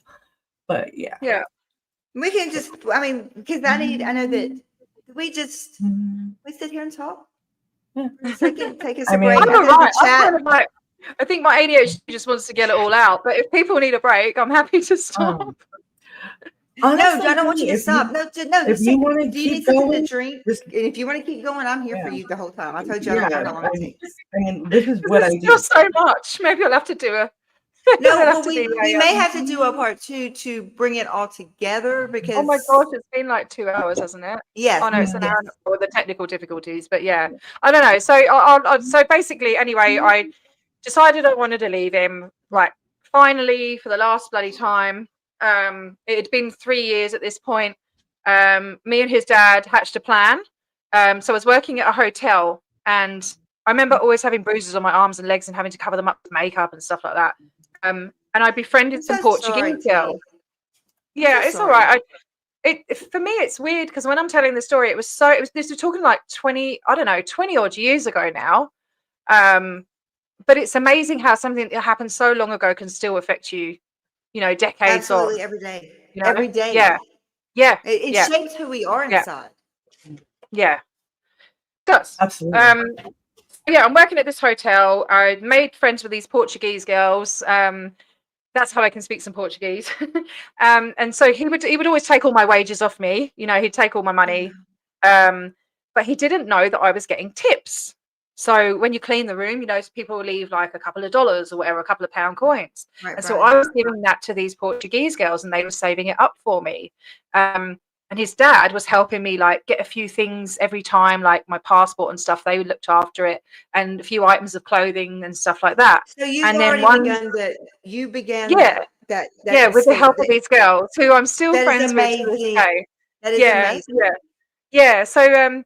So I did it. Yeah, it was just like something out of a movie, isn't it? Let me ask you this. I do want to go back. Yeah. How scared were you? What were the feelings, or what were the feelings you were having whenever you took that step to get out? Oh, I was so terrified he was going to find out, like absolutely petrified, almost like being under that bed hiding again. I was just always to hear this, please. Yeah, I was always in a state of fear, and then when I was going to get caught out or whatever, but then when I was on that airplane and I was on the bloody runway, and I remember taking off and thinking, just bawled my eyes out. I was like, I'm free. Oh my God, I'm free. So everybody that is in a high control situation or a high controlled abusive relationship, It can be done. I know it's hard, but we can do hard things. It can be done and lives can be saved. And But you she is have to the do epitome it. of it. It's almost like an addiction. It's like, you know, people try to help me and I went back and stuff like that. And I think I don't know, if you get to your limit, you know? You do. Statistically, it takes 7 times to get out fully. There you go. Okay. So how many times is that now? So, well, the one A my lot. mum tried to help me. I don't know. It's like 3. That was the 3rd time, I think, wasn't it? It You was you in rain ran. and then- You hid. yeah, that I left and went back. So I'd left and gone back twice already. And it's like, so I had that feeling when I took off and everything. But then when I got to Portugal and I was staying with my friend's house, like I stayed out there for a few months, and I still felt like I was in love with him. I still felt like, oh, maybe I should send him a postcard. Like, what the hell, you know? Like, Zero still had that contact, darling. control Zero over me. contact. yeah, he still had that control over me. I didn't though, you know, and That's good. so yeah, and then ended up going back home and, you know, started my life again. And yeah, so I cut a Okay, long so story when you short. when you say started your life again, can we start there right now? What exactly did you do? What steps did you take to start your life? Not the one you had, your life. Well, oh my gosh, where did I go? I think I must have gone back to my mum's. No, how old was I? So I would have been nearly 20. Mhm. I didn't want to go back to my mum's. My mum and stepdad had broken up at this point. He had his own place. I think I went to London actually. I remember being, what was that another time? Oh my God, it's so hazy. No, it's okay. I went to It's London. fantastic. Yeah, I flew to London and I was like, I'm just going to wing it and try and find some work in London. I just remember, I must have been, I don't know. I remember just walking the streets of London, trying to find a job, going around all the hotels. Right. And then I remember my 21st birthday. I remember staying in this really disgusting, seedy hotel because I didn't have any money, you know. And I remember not being able to find any work, and it was my 21st birthday and crying in the cubicle of the public toilets in Victoria Station on my birthday, on my 21st, you know? And I was like, fuck, you know, I'm going to have to go home, aren't I? So my mum, I think I went and stayed with my stepdad. Okay. And he was like, he got so bad with his drinking. I had to phone an ambulance for him a few times where he collapsed and, you know, his organs were starting to go. So he wasn't and the then big scary monster that was going to hurt you anymore. yeah, I know. I guess so. And No, I'm then I saying think I like got, the one that was in your past that you knew before well, you left. I was never, I don't know, it was weird. I was never scared of him. I thought he was an idiot, but I was Right? never scared of him. I didn't feel scared of him. That's good. I was angry with him, more angry. I don't know. So, and then I ended up getting my own flat because I'd been on that list, you know, like I said, the council list for the state Yes. housing. So I got my own place. So I had my own little place, and I just ended up going out drinking all the time, and I was very active with men. I thought that I could take my power back and maybe I could use men. Doesn't work like that, though. You know? You were, you're not wrong. Yeah. That's what you knew. That was your default. You're not wrong. Don't Yeah, ever. that's- What many what I knew, and survivors. In fact, Sheila helped me edit a chapter exactly about that. Yes. And Yes. you know what? weren't wrong, T. We will call today even for all the work you did on that chapter for me. How about that? You saved the butt on that one. No. You're a legend, Crystal.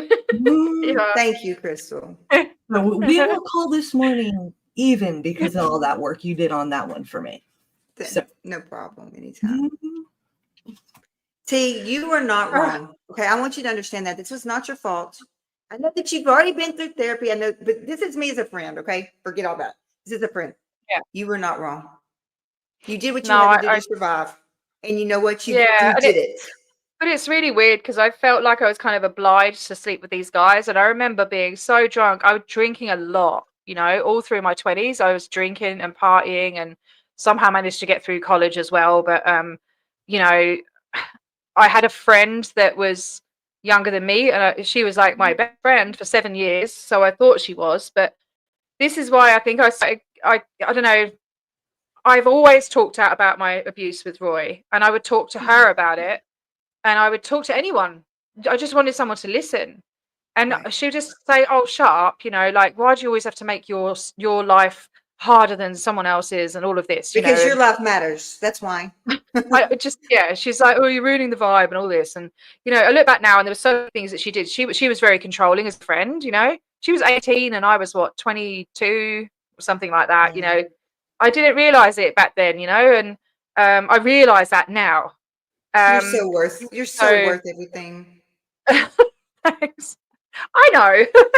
You But yeah, are. so anyway, long story short, right? So I went on to have 2 more abusive relationships. Not as long or as bad as that, but abusive nevertheless. I had a bloke who actually broke my I've got scarring on the like scar tissue, like right at the on my nose. Like if sometimes my son will be play fighting or whatever and he bangs me on it, it really hurts. Yeah.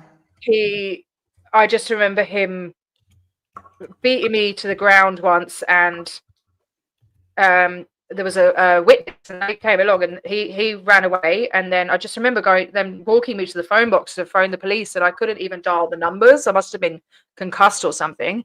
That was 10 months.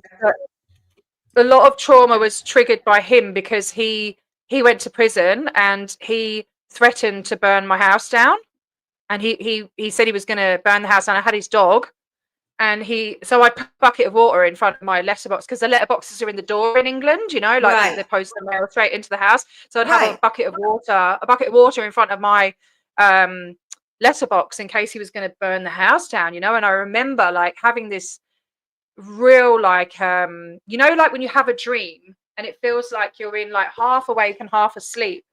And I remember, do you know the movie Dusk Till Dawn, right? And there's this horrible bit. I used to love that movie. There's this horrible bit in it where there's one of the vampires is eating this guy, and his bottom half of his body is missing, and he's going along like this on the floor with all these entrails hanging out and stuff. Right? I had this horrible dream that it was him, and he'd got into the house. I couldn't go to sleep at night. I'd hear noises downstairs and thinking it was him, because I didn't know when he was getting out of prison. And so I was always again on this high alert of fear. God, talking about this has actually made me realize how much of my time I was in constant fear. I was in constant fear. That's what you were groomed to be. It was a fear-based control. Perfect example, bite model, that everything was controlled. And how do you control someone? Fear. Starvation. I didn't realize how much fear I'd been through, and it's weird because now I don't fear anything. I've got no fear. It's like I've become numb. And here we go. What you went through this time made you stronger for the next time, for the next step. And now look at you. You're a goddess and a warrior. Thanks. I don't know. I've been isolating for the last 3 years, which I'm really pissed off about, But yeah, anyway, so I had this nightmare, and it was like I was frozen to my bed. I couldn't move, sleep. I have sleep paralysis. I can't say that word. Paralysis. I was stuck to my bed, paralysis. Yeah. So I was stuck to my bed like a magnet was holding me to the bed. I couldn't get up. I couldn't move. And he was at the bottom of the bed going along like this, like the bloody, with his face, these mad eyes. And I just remember being paralyzed. I couldn't move. And those were the dreams I was having, the nightmares I was having. So that's PTSD, isn't it? PTSD. Yeah, absolutely. Yeah. And then after him, there was another guy, and he was verbally abusive. And then one night he was a rugby player, and I used to go out and try and drink as much as the rugby boys, which is a big mistake. They were crazy, man. And I remember and I never did anything wrong, I just, try and join in. I was one of the lads. Hello. I'm Shelby. I'm gonna laugh. Are you going to college? I'm going to take my final. Oh, she's going to take her final, y'all. She's going to her last semester before nursing school. Good luck, sweetheart. I'm so proud of her. Aww. Good luck, sweetheart. Okay. Be careful. Oh, she's beautiful. She's 20 and she's in nursing school. What was this, her last Awesome. class? She goes to Amazing. nursing school. Yeah. Amazing. Oh, you must be so I'm proud. so proud of her. So anyway. So yeah, one night I don't know, he would just start bullying me mentally, and then one night he pushed me. He kind of nudged me and pushed me every now and then, and just more like verbally abusive, just a bully. And then he pushed me in front of his friends, and we were at the pub, and I went into this glass table, Oh, you know, like and I just sort of walked off, walked home. No one came after me and made sure I was all right, you know. I was only my feet that got cut, but did you like, have, what the hell? did you have it at that point a tolerance like, I'm not going through this shit again? I stayed with him after that, but You then did? he moved away, and I went to see him once, and it was like, I don't know, it was really silly. It was like, I think because I had Right, shit Sophia? birthdays. I agree. Yeah. I think like because I had shit birthdays. On my 18th birthday, I woke up to Roy punching me in the face, in the head, you know. Yeah. That was my 18th. My 21st, I was crying in a toilet in London. Hey, And it was Tom. just like, so it Yeah. would always be like, you know, when it was our first year anniversary, me and this guy, I was like, oh, you know, we should do something really special, like go in a helicopter or something. I'd be all extravagant, and he'd just be like, oh, fuck off. You know? And at that point, I just want to know at what point where you started self-realization that what the hell am I doing with these folks? Sorry. Well, it was actually that time when I went down to visit him, and I said about doing something special for our anniversary. He told me to fuck off, and then he kneed me, like, you know, used his knee on me in front of his friends, again in front of his friends. And I thought, you know what, fuck this shit, you know. So I didn't dump him there and then, but I went back home, left him over the other side of the country. I went back home. I went out with my girls, and I was on the dance floor, and I felt so empowered, and I felt really good. I'd made some good friends. And I texted him. I dumped him by text while I was dancing. Yes, you go, girl. Hell yeah. That's the best way to do it. and so I'd been working at a care home and getting all of the qualifications ready to go into to start uni to become a nurse, because it was always my dream to live in Australia. And I was going to go down the nursing route, you know, to try and get in on the point system and everything. So I did all the stuff to get to uni. I was going to start and that, and then I was just like, do you know what? I'd wasted time with this prick. I'd wasted a year of my life with this prick. And I was like, you know, I'm not getting any younger. I was like, what, 20, I don't know, 29 or something. I thought, you know what, sod it. I'm just going to go to Australia. I'm just going to go to Australia, and I'm going to wing it. Like, I haven't got the qualifications for them to go there. I'm just going to go and just see what happens, you know? So I went there, and then You did something for yourself, T. 14 years later, I'm still here. For yourself. I'm still here. And I met my son's father 2 weeks after I arrived in Australia. Fell deeply in love with him. That I look back now, and I think it was a trauma bond relationship. He'd been through trauma, but he was like the sweetest he could be, the sweetest soul. He was a proper bushman. He knew all the birds and the flowers, the names. You know, he would fix anything out of nothing. He was I guess what you would call like a cowboy, like a ringer, we call it. He'd worked on like cattle ranches or cattle stations, as they're called in Australia. Yeah. And I just fell in love with him, and I fell in love with everything he taught me, and I fell in love with the country, Australia, you know. And yeah, and absolutely. He had his own issues going on. He drank a lot and everything. And I look back now, and I think it was definitely a trauma bond. I don't know. Yeah. And anyway, you know what? It doesn't matter because look what you have out of it. Oh yeah, definitely. Yeah. That's what I mean by that doesn't matter. Look what you got out of it. Yeah. Well, we moved up to his dream, because he'd had a previous relationship for 7 years, and he had 3 kids, and he couldn't see them or whatever. So he followed his dream of going back up to the cattle station, like just going and working on a cattle station. And I was just like, oh my God, this is so freaking romantic or whatever. So and I worked on the cattle ranch with him for a few years. And, you know, I was freaking wrangling bulls and crocodiles and shit. That's well, not cool, quite. That's another story. Not quite, but you know, I was so in love, and we planned to have a baby. We were engaged. Sophia, that's a good one. Look at that, T. Sophia's like asking a relative to dump my abusive ex. Leave it to the Germans over there, Sophia. Okay. Everything I own in the box on the left. That's it. But yeah, That's anyway, it. so yeah, all in love and all that, and then we were engaged. I think we got engaged after like 6 months. It was ridiculous. We were like proper loved up. And then we planned to have a baby. We tried for 7 months, and then as soon as I was pregnant, he turned mentally abusive. He went all proper, and I think it was because he had a lot of issues from his childhood. He felt like he wasn't good enough. This, that, and the other. I left him, and I was supposed to go and live with someone in Perth, and that fell through. So I was homeless and pregnant at like 3 months pregnant. Yeah, yeah.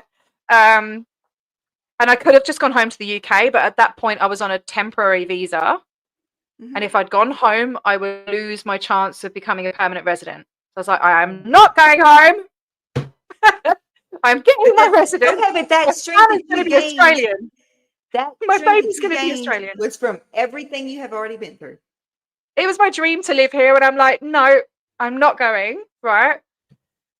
Which maybe was dumb, but I'm here because I stayed strong. And not so I was in dumb. home. I was homeless in Perth. I was sneaking into hostels and sleeping in the movie rooms and you know, Yeah. stuff like that. So then anyway, one of his family members reached out. I'd been talking to her on Facebook a couple of times. It was his sister, who he hadn't seen for years. He wasn't in touch with his mom or anything because they're all just really dysfunctional. And so she said, come and live with me. And she lived in the middle of in a little country town in the middle of nowhere. Went to live with her. Turned out she was a meth head. And I was giving her money every week. I was paying rent. I was working. You know, I was out here. You know, I had a big baby bump working on the deli in this country town. I worked. They would only let me work 6 weeks before my due date. They wouldn't let me work after that. So I got a job at a bar as well. And you know, and at this point, Adam, his name was my son's father. He switched his phone off. He just switched his phone off to me. Just didn't bother. You know, he just completely abandoned me. So I just kept going, and luckily it was so weird. I was on Facebook and I saw a friend, one of the girls that used to work on the cattle ranch with me, and she'd posted up something in this particular town, which is if anyone knows Merredin, any of you Aussies, it's halfway between Perth and Kalgoorlie, so it's like in the middle of nowhere. Slap me like button and give me belly tickle. That's what he says. That's so funny. Sorry, Yeah. I've forgotten where I was. No, so his mom's the abandonment, yeah. So anyway, he was really mean about it. Actually, he said some really hurtful things to me, and he told me later on that he was trying to make me hate him, so that I wouldn't love him anymore or something stupid like that. Who knows?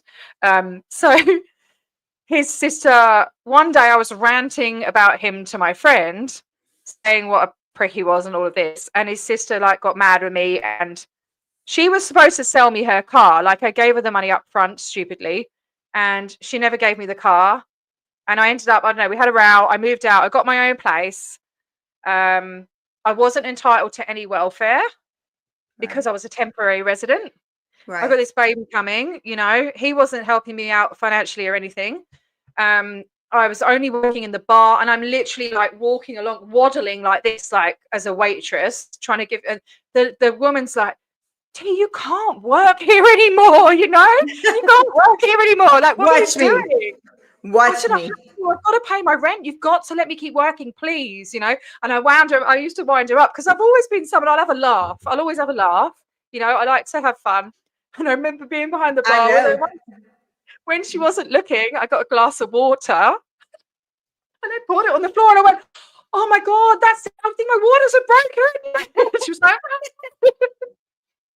I love you. But yeah, I don't know. So I went up to the cattle ranch a couple of times. Of course, I paid for myself because I had my tax return. He wouldn't pay. So I went up there to see him because I was just, you know, I wanted to make things work. We did kind of get back together and then break up and all of this shit. So to be fair, you have a son together, so I'm not gonna. Yes. So he wasn't there for the birth. My mum had to fly over from the UK to be my birthing partner because he switched his phone off again. The day I was in labour, he didn't answer the phone. In fact, he didn't meet his son until he was 2 months old. Really? He didn't even message me to see how, you know, if I'd given birth or not or anything, you know. So thank God for my mum. And she had come over for 3 weeks, and he was late. He was having a good time in there.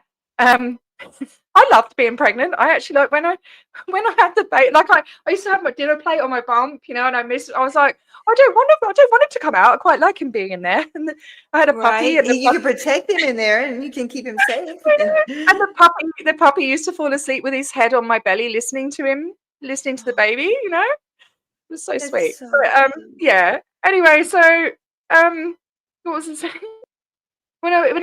So he didn't even ring to see if I had given birth or anything, and so I was like, well, I'm not bloody ringing him. And I waited, I think, 2 weeks, and then I messaged him. Like I was so upset. Oh, that's it. My mum had to go. I gave birth, and my mum had to go 3 days later.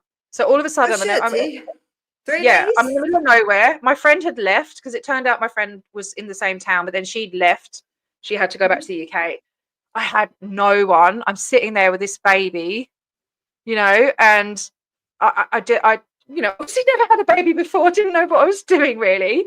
I never felt so alone. You do what you can do. I had stitches down there, and it was like a bunch of grapes down there, mate. I had to sit on a rubber ring. I couldn't sit down. I had to sit on a rubber ring. Laugh about my little Bucky's pillow here, because I have to put it behind my back. To sit on something like that because I couldn't sit down, right? Yeah. And I remember I know, Menno, I was really lucky. I had no morning sickness or anything. It was just beautiful. And I remember just making this big tub of water in the kitchen to just sit in and relieve myself. And I went like that, and I plonked myself down in there, and then the water went all over the floor, and I just went, ah!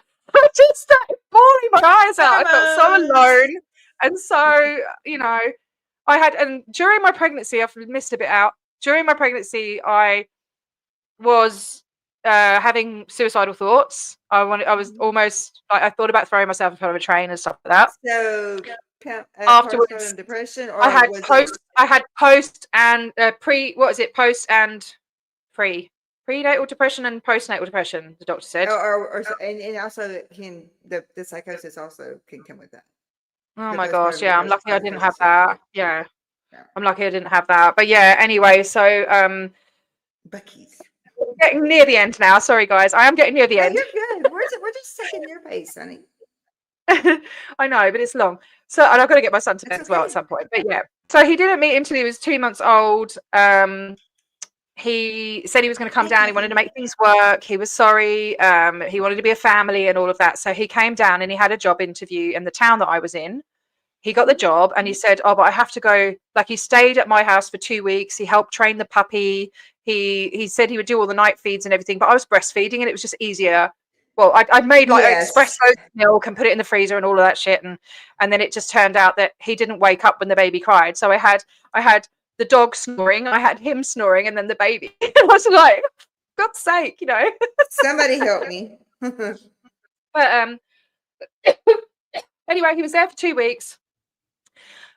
He goes, I've got to go up and do my month's notice. And in the meantime, when he was going up there, I'd already booked the UK to go and see my family so they could meet my baby. Right. And a couple of days before I went to go to the UK, he switched his phone off again. Wasn't answering me. I sent him a little picture. Yeah.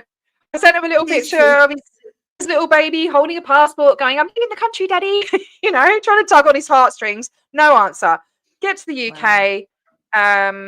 And I think I was there for 4 weeks, and week 3 he finally messaged me back, and he said, the reason I haven't been messaging you back is because I've been fucking someone else.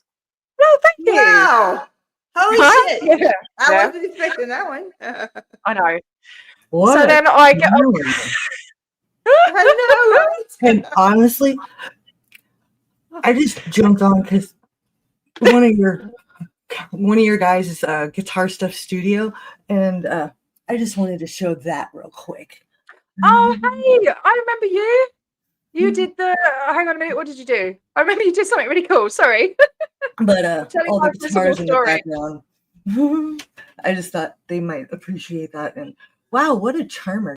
He sounds about as much of a peach as my douchebag ex. I was so in love with him, though. I was so in love with him. And between all this crap of switching off phones, he would ring me up drunk and sing down the phone to me, and I'd be bawling my eyes out. I just wanted a father for my child, you know. Like I just, you know, he was so romantic when we were together, and we'd sing. There was this old country. I love country music, you know. He was you sweets. Oh, just would, you know, he'd dance around the kitchen with me when I was finished at work on the, you know, because I worked in the restaurant at the cattle ranch, and we, you know, he was my cowboy. I was so in love with him. Anyway, he told me he was going to make things work. He got a job. So anyway, I'm coming back from the UK. I'm just about to land in Australia. No, just about to take off to go to Australia from the UK. I get a message from my friend going, just a heads up, Adam's moved his new girlfriend into town. Holy shit. Right, so yeah. So I have to go back to my town, right? And he's got this job and his girlfriend's working there, and I've got his baby, and you know, I was just like, what the actual? So I did the mature thing, and I went to, there's only one pub. There was like, you know, one of those towns where there's a pub and a store and not much more, you know. Right. And he was working at the abattoir. And I go into the pub and I go up to her and I shake her hand, you know. And I said, nice to meet you. How you know, of you. Well, the more people to love my son, the better. You know, Right. I said that to her. With you. And then I went in the toilet and I bawled my eyes out. I went into the toilets and bawled my eyes out. She came in and she said, "Oh, are you okay?" And I was like, "Oh, you know, it's just all a bit much." And she said, "You know, she said something about some date. I think when he'd come to stay for the 2 weeks." She said, "Oh, you know, when he came down, we'd only kissed at that point." I was like, "Oh, you had you? I didn't know that." You know, I didn't know that. Keep talking. I got it. Well, not stand at the bar. I had the boy with me, but I was, you know, I used to time it so I could have one drink because I was still drinking, but not really heavily. I stopped when we were trying to conceive, and then I don't know, all the stress. That was my go-to was drink, you know. But it's not like I wasn't waking up in the morning and drinking. I was just I'd have a social drink. This goes with our topic of the week on Mental Health Matters is a mother's love, and you're the epitome of that.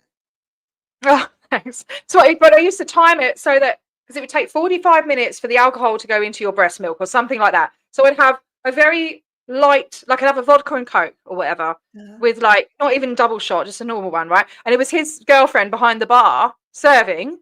So I go up and I ask her, and she goes, "Oh, well, you know, if you get this one, this is cheaper and you get more alcohol." And I'm like, "Honey, hello, that's not the point." I'm not trying to get drunk. I'm just having, you know, just to take the edge off. Anyway, so I had to stand at the bar and order when I just heard she just told me that he had already kissed her when he's come down and had sex with me twice and looked into my eyes and said, "I will never make love to another woman." He said that to me. And then 4 days later, he'd already kissed her at that point. And 4 days later, he was with her. He had sex with her. I found out on her birthday. Woohoo! Happy birthday. So yeah. See, anyway,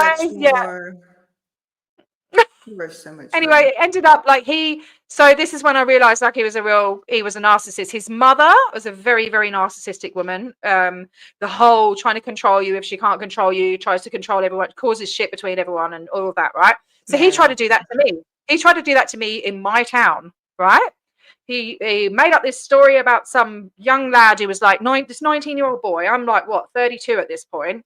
And said that we were getting it on, but I knew his mum, you know, and so I told her the whole story because he came into town. They didn't know the whole cheating thing, blah, blah, blah. Anyway, he tried to run me out of town and they ended up running him out of town. Well, thank God for small miracles. And she is a great person. I'm so glad. I can't wait to put my arms around her. It's going to happen. Oh, one day I'm going to come to my brother actually wants to move to Texas. He actually wants to move to Texas. Come. We have a mutual friend that lives right down the road. I'm gonna end it right. So, and then I'll tell you my little bit because there's so much more trauma. There's loads of shit. How was I going to end it? Right. So he went back up on the cattle ranch with his girlfriend, and switched his phone off and everything. And then a year later, he died in an accident. What? Okay, I wasn't expecting that. Stop. Yeah. Oh, you didn't know he was dead? He died, and then he just died. Okay. Let me. I He was kind of messaging me, telling me he loves me and he misses me and he misses Wow. having sex with me and looking into my Plot eyes and all this twist in that shit, one. you know. Plot But do you know what twist. the most hurtful thing was about that relationship is that, and so, in my opinion, there's 3 types of sex, right? There's Okay. there's fucking, Yeah. there's sex for fun, and then there's making love, right? Oh, yep. And to that point, before I got with him, I only really knew what fucking was.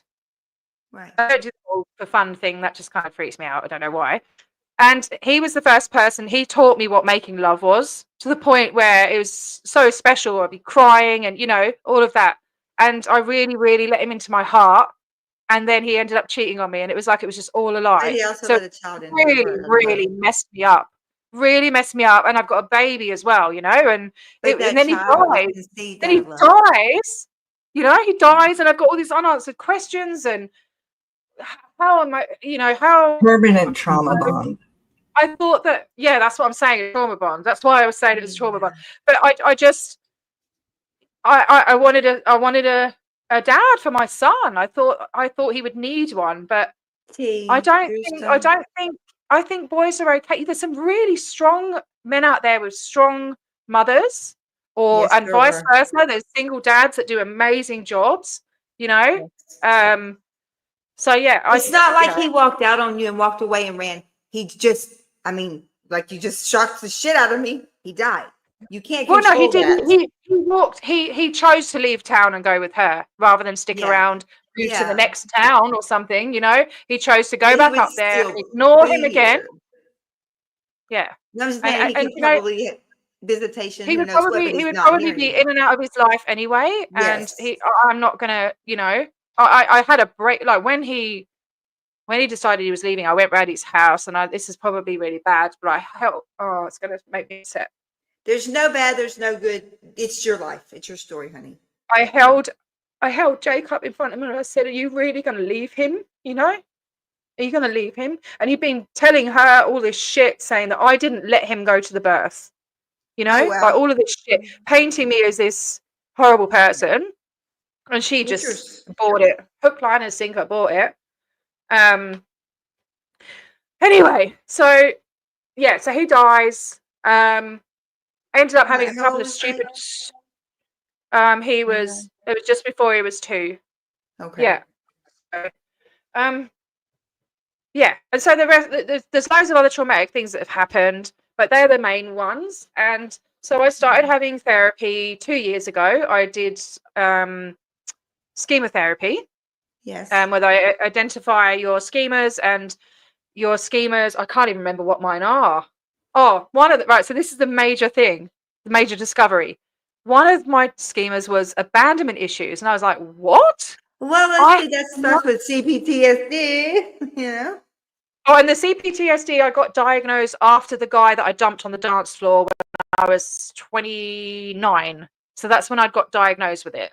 But I had OCD for 2 years, like real bad OCD with the rituals of having things in a certain place and stuff like that. Like I'd take antibacterial wipes out with me for door handles, all sorts of stuff. I had that for like 2 years. So that would have been a trauma response thing. And I was told that I had PTSD when I was like 23, 24, but the CPTSD, that was when I was 29.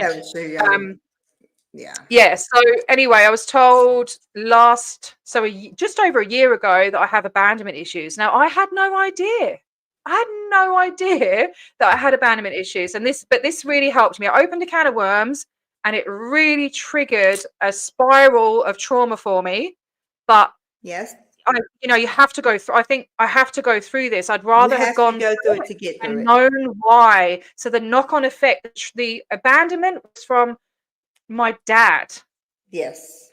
Because all this way through, have I mentioned my dad? Have I mentioned my dad being there for me? No. Have I mentioned that my dad's reaction to the abuse? No. In fact, there's been times when so in the meantime, there's another massive bit that I missed out. When you remember I said my mum dropped us at the neighbor's house? Yes. He fell in love with the neighbor, and he ended up getting with her. And is that who that we talked about? That's the evil stepmom. Okay. Yeah. Yeah. So when I go undercover at Scientology churches, I call myself Sheena. Yep. That's my That's stepmom's it. name. There's a full story, full circle. You've always got to have a laugh, you know. I have a little dig. I love it. But, yeah, so he ended up choosing her over us, and we'd hear from him every maybe 3 to 6 months and see him every 2 to 3 years. Wow. And I didn't see anything wrong. I was like, that's just dad, you know. He was in Scotland, I was in England. That's just dad.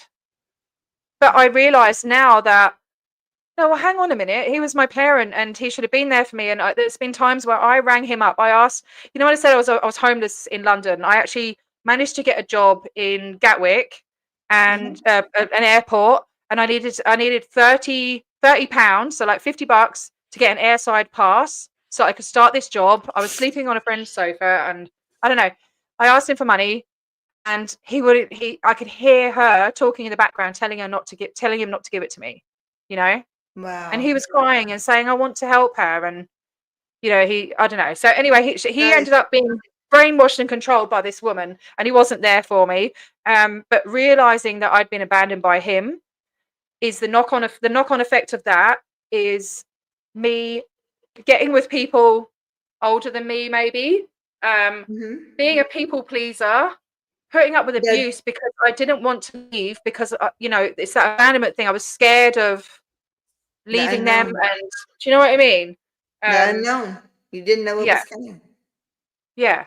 And the whole, oh, sorry, I'm just seeing all your messages. I'll read them in a minute. Yeah, just don't listen to me. Just talk. Yeah. I saw one word there. But yeah. I just want to hear your story. I can't remember what the things were. The abandonment issues. What are the things that are the knock-on effects of abandonment issues? It's putting up with shit from people because you're too scared to. You know, that whole when I was 16, trying to unalive myself and being so obsessive and stuff. Is that fear of being abandoned again, like subconsciously, you know? And I never realized everybody in that. the chat, it doesn't necessarily have to be the real. If it's real to T, that fear of abandonment. It can be an absolute irrational fear. I didn't know I had a fear of abandonment. But it doesn't matter. It's still real to her. Weird. That's what I mean. It was like a light bulb moment.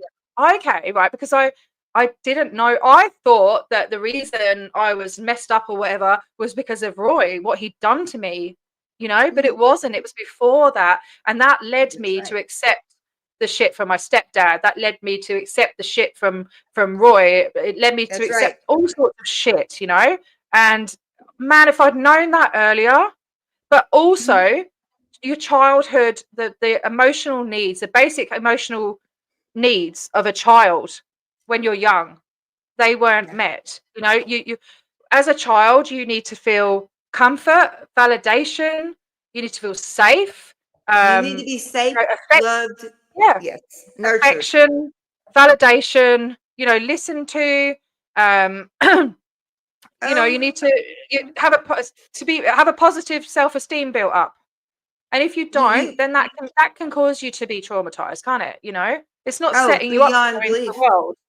So when you say I'm a good mum, right? I don't feel like I've provided all of that for my son. Because I have good kid.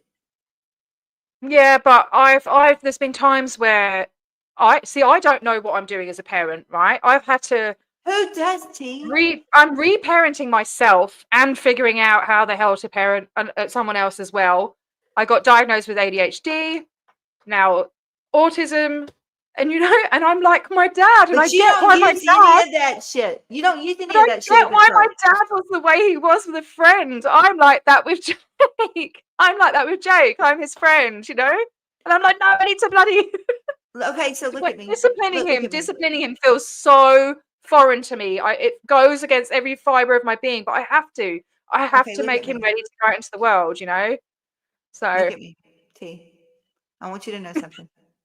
But he's loved. Look at the life that you lived. The lack of things that you needed, and more of what you didn't, that you got dealt in life. Okay. Parents do not come with an instruction manual. I know. We're going to make mistakes. We're going to mess up. You have done everything you can do to survive. And now you enjoy to live. You get to this time to spend with do your now. son because your son is amazing. He is. He's gorgeous. I'm very Our lucky. kids are never going to be perfect. We don't expect them to be. But you Do you know what? provided that nurture. If I lose it, like, which isn't very often, I don't like getting angry, but I always apologize to him. And I think a lot of the time, you know, it's hard because he's autistic as well. So you know, I don't know what to do when he's like refusing to listen or refusing to even discuss something or whatever. And sometimes I just lose my shit and I'm like, mate, for On God's their own sake. time, And I feel like I shame him sometimes. That's how I feel. But I will always recognize that now and apologize straight away and then validate him, you know? because you And I think are at least I'm learning. doing that, you know? But I don't feel any bad. And then this That's about, right, sorry, Sophia. I agree with that right there. That boy didn't get as amazing as he is with by accident. No, he yeah. didn't. And he's struggling. He hasn't been to school for 4 months now. He hasn't been to school. He's depressed. He has depression, you know? And so when I found At all his this own out, pace. hey, At his own pace.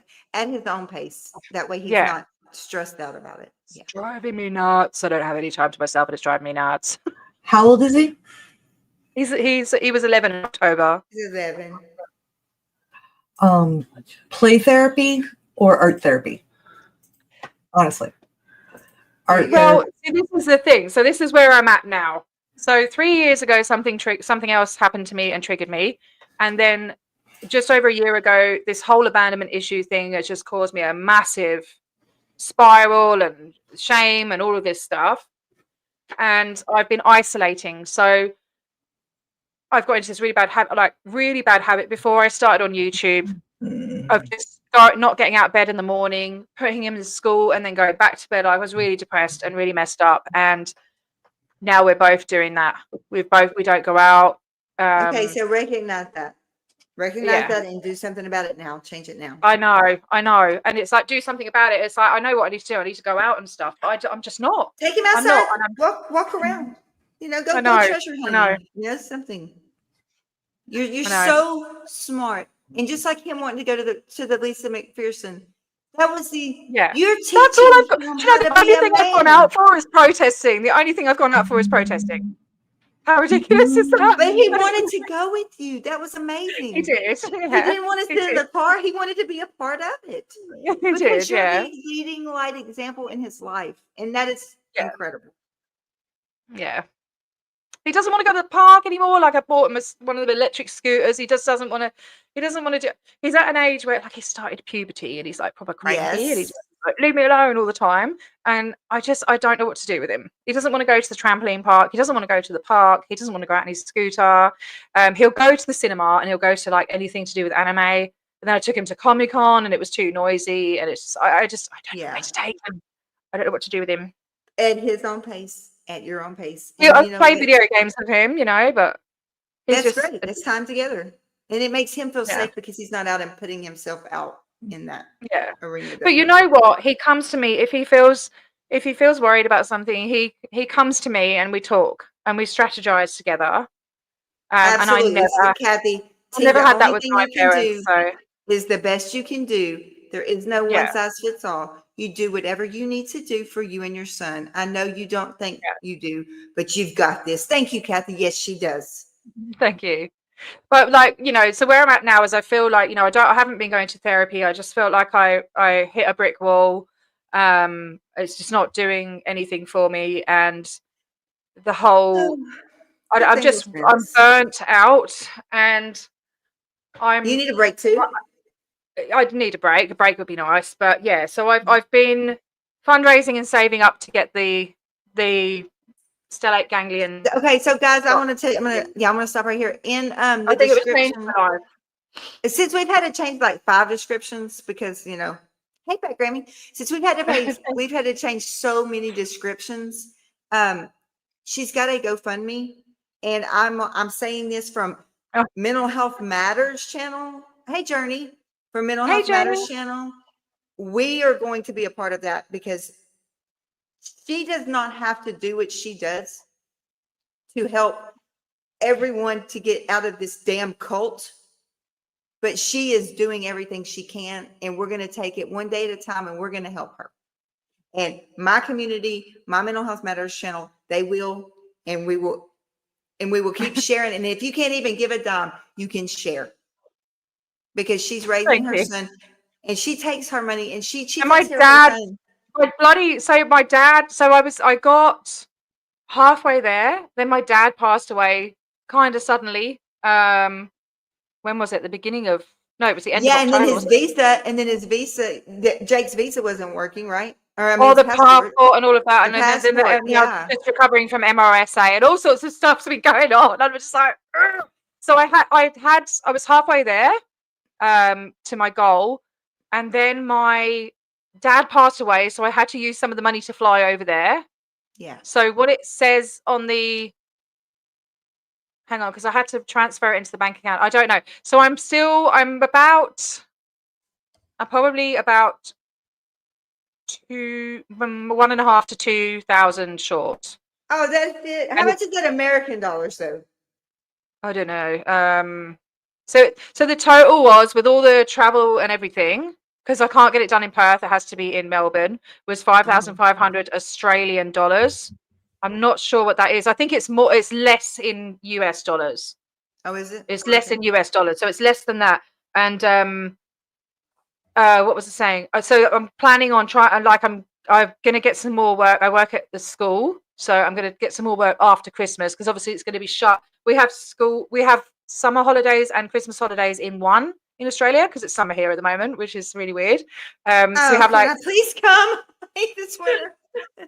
It's too hot, mate. Honestly, it gets probably like 100 degrees Fahrenheit. It's really hot. I bask in my sun pool in 118 degrees outside. That's why my other half said, I know why Satan doesn't touch women, because y'all bask in the flames of hell. Mate, I'm perimenopausal as well at the moment, so I'm like, I wake up just drenched in sweat, and then you've got like 100-degree heat. Okay, so I'm gonna jump in here real quick. Okay, so everybody that is listening, please, and on the replay crew, she just sat here and told her, we didn't get into the weeds. I'm gonna do a part 2 with T, but we didn't get into the weeds. There's a lot of missed out, but you know. Yeah, but no, but just the trauma that she has been through in just the little short time she has. I mean, we've been on here.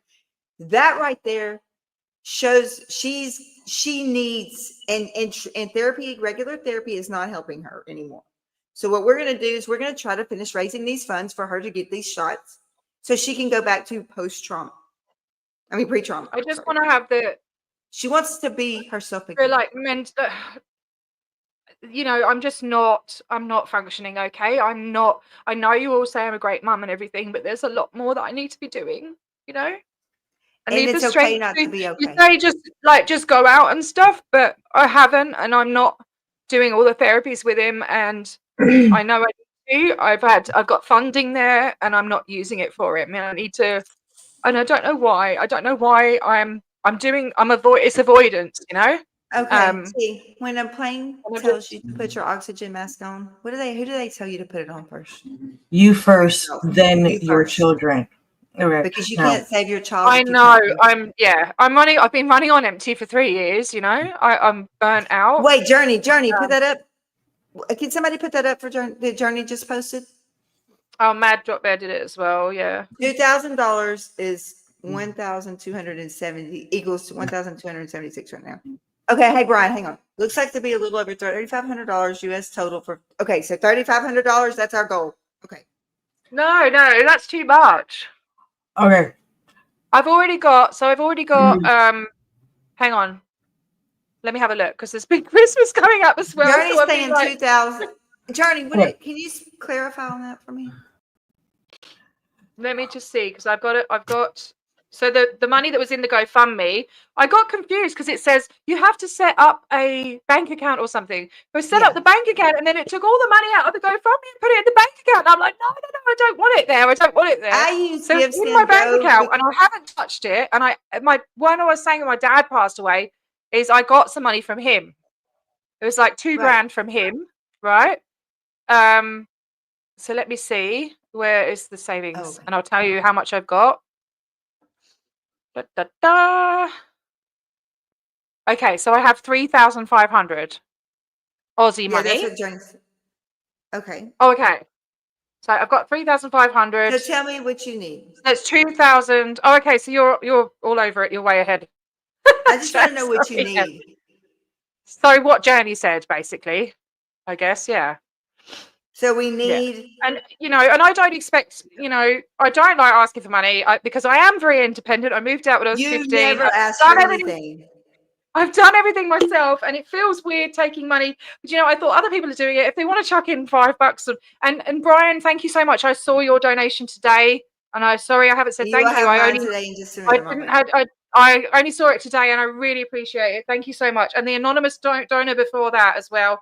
I'm going to tell you, Honestly, T, you just put full circle. Your son is the most important thing in your life, and you realize that at this point you're not able to do what you need to do. I If want to that be will able to. help you, I want to be able to help study. I him. want to study, and I want to build a future. And I know I'm 43, but I want to We're build a going to get future. this done.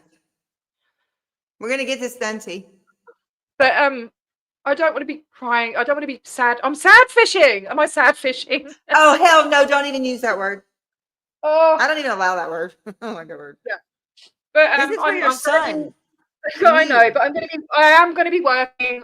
I am working now. When do I've you been ever working less. stop? Oh, I've been working less because my son's been off school, But when because he had a horrible teacher, and I found out actually that there's another 5 kids that haven't been going because of this bloody teacher. Oh, Two of them have been talking about unaliving themselves as well. So that's my son and the other 2. And so that we're getting her out of that school. I went mama bear on them, and I went to the education department and everything, and hopefully she's not coming back next year. We've had enough. So he will be going to year 6 because it's a new start. We've been trying to get him to go in. I'm not going to put him back in a place where he doesn't feel safe. She doesn't bring around any children. No, she doesn't. So, but year 6 is different. He knows who he's getting. He's got a nice education because he has to have a full-time aide, and so I believe, and I'm hoping that he will go to school because then I can work full-time properly. I can't take on a job. I work for myself at the moment. I have a little cleaning company, but I've had to cut down my work a lot because I have to be with him, So some of them I can take him with me. Kathy, thank you. But yeah, so I will hopefully be able to work more, and I will work my arse off as much as I can to put as much money into that.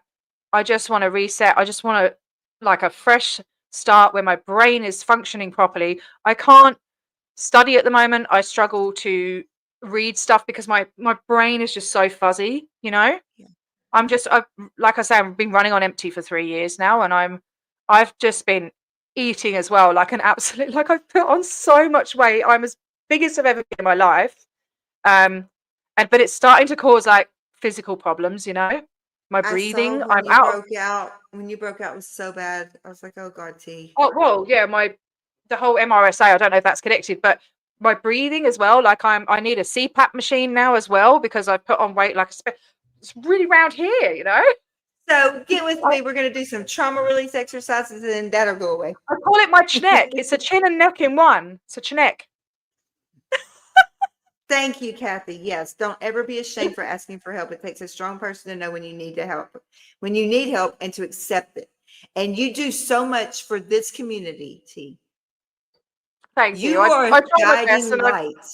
I want to do so much more. I'd love to study mental health. I would love to start an Australian foundation for come on over here, and I will be amazing. I will be your observer for mental health. I will be your and then you'll be close by. I'd love to be more involved in this channel and have the spoons to do it. Do you know what I mean? And yes, but to start a charity, or a foundation down under would be amazing to help people out. Do something in the mental health field. I don't know. I have a 501c3, so maybe we can talk after this. All things. I don't know how that would work, but yeah. And I think that's why we're all drawn to this community for a reason. And I think mine is I can relate to so many of the survivors when they're talking about their stories. Hello. Um, Sorry, I talk a lot. no, it's all good. Rika, You want Rika. to start something in Aussie, right? Yeah, Um, I'd love to do that. Miss Keela can get you my contact information. Yes. Where she's not plugged in overseas, I am. There you go. Okay. T, things are never impossible. It takes a village. And guess what? We have one here.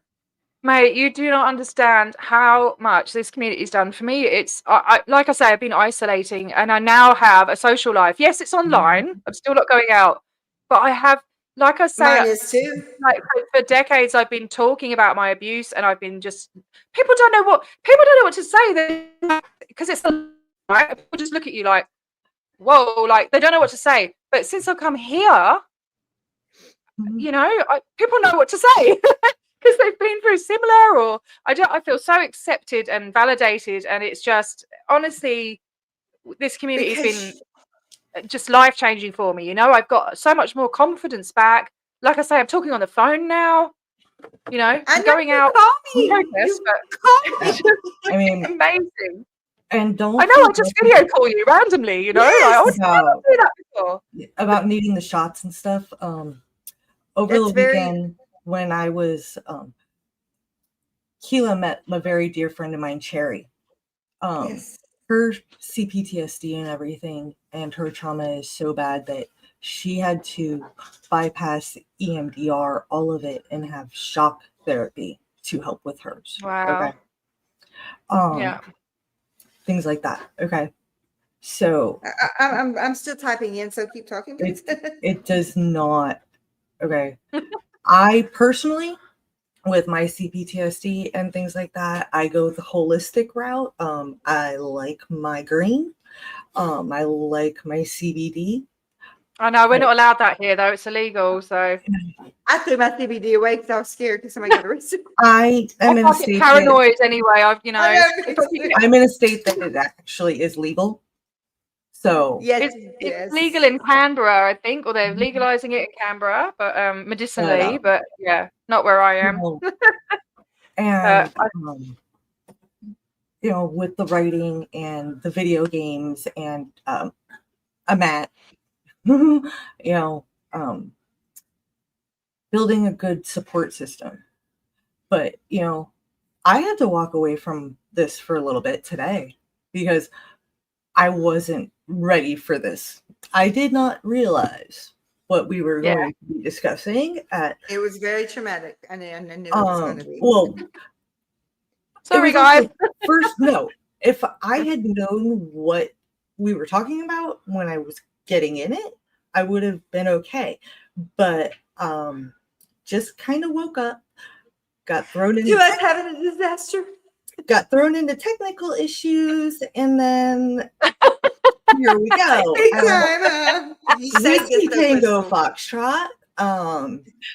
You know, but you saved us this morning. Thank you. I don't know. I'm laughing. It's just the way you say it. I'm sorry, but it's I love her.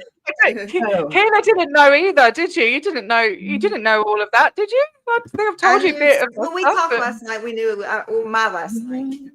I will, you know, I'm going to mirror what Max says. Don't apologize for being you. Never That's apologize for that. Sophia, you are exactly right. Sorry, not sorry.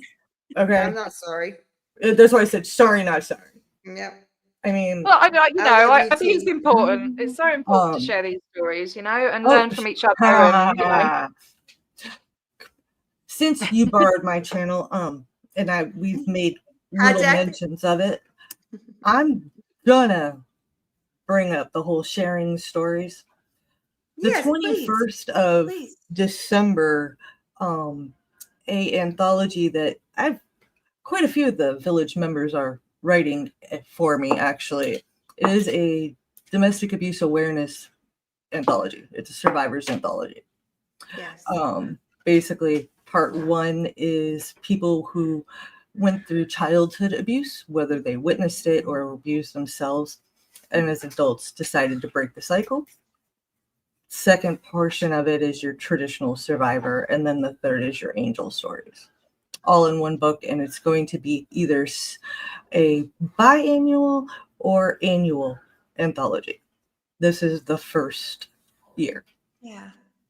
Okay. Just I'm all about sharing the story. Just to share the stories, because like you said, T, one person out there learns anything that's worth it, right? If one person. Yeah. If, I've learned stuff, absolutely. You know, there's been things that have made me go, oh, okay. You know, and from the Scientology survivors, especially this is the happy ending, right? So when I went over in October, the pot of gold at the end of the rainbow. Yeah. Well, almost. Hopefully, it's still not. It's still in progress. But right. Same here. Yeah. But so with the help, like, because due to this community, I'd actually last October, I went over to visit my dad, because I visit the UK every year. Mm-hmm. And I decided to go to the police about Roy 23 years after it happened. Well, okay, wait, now I'm perking up. I'm sitting here trying to donate on here on this iPhone that's not working too well, but go ahead. I'm listening now. Right. So I went to the police and everything, and I had to go into the station and report it. I had my sister, who was my absolute rock and was with me. And then I was going to have to do other interviews and on video and all sorts of stuff. And I almost backed out. And then being in this community and seeing what Miriam's been going through, you know, and other people and all of these strong people that haven't given up has inspired me to keep going. And he actually, I think it was 3 weeks ago, arrested. He got arrested. So, and I got a email off the officer dealing with it. What day are we on? On Friday, I got an email. So they need more evidence. So they want pictures of my scars. They want the contact details for therapists that I've spoken to about it and stuff. Like, they're gathering evidence. They're going ahead with it. Good. So yes. I'm so happy for you. I know. So I'm very happy for you, and I'm so happy.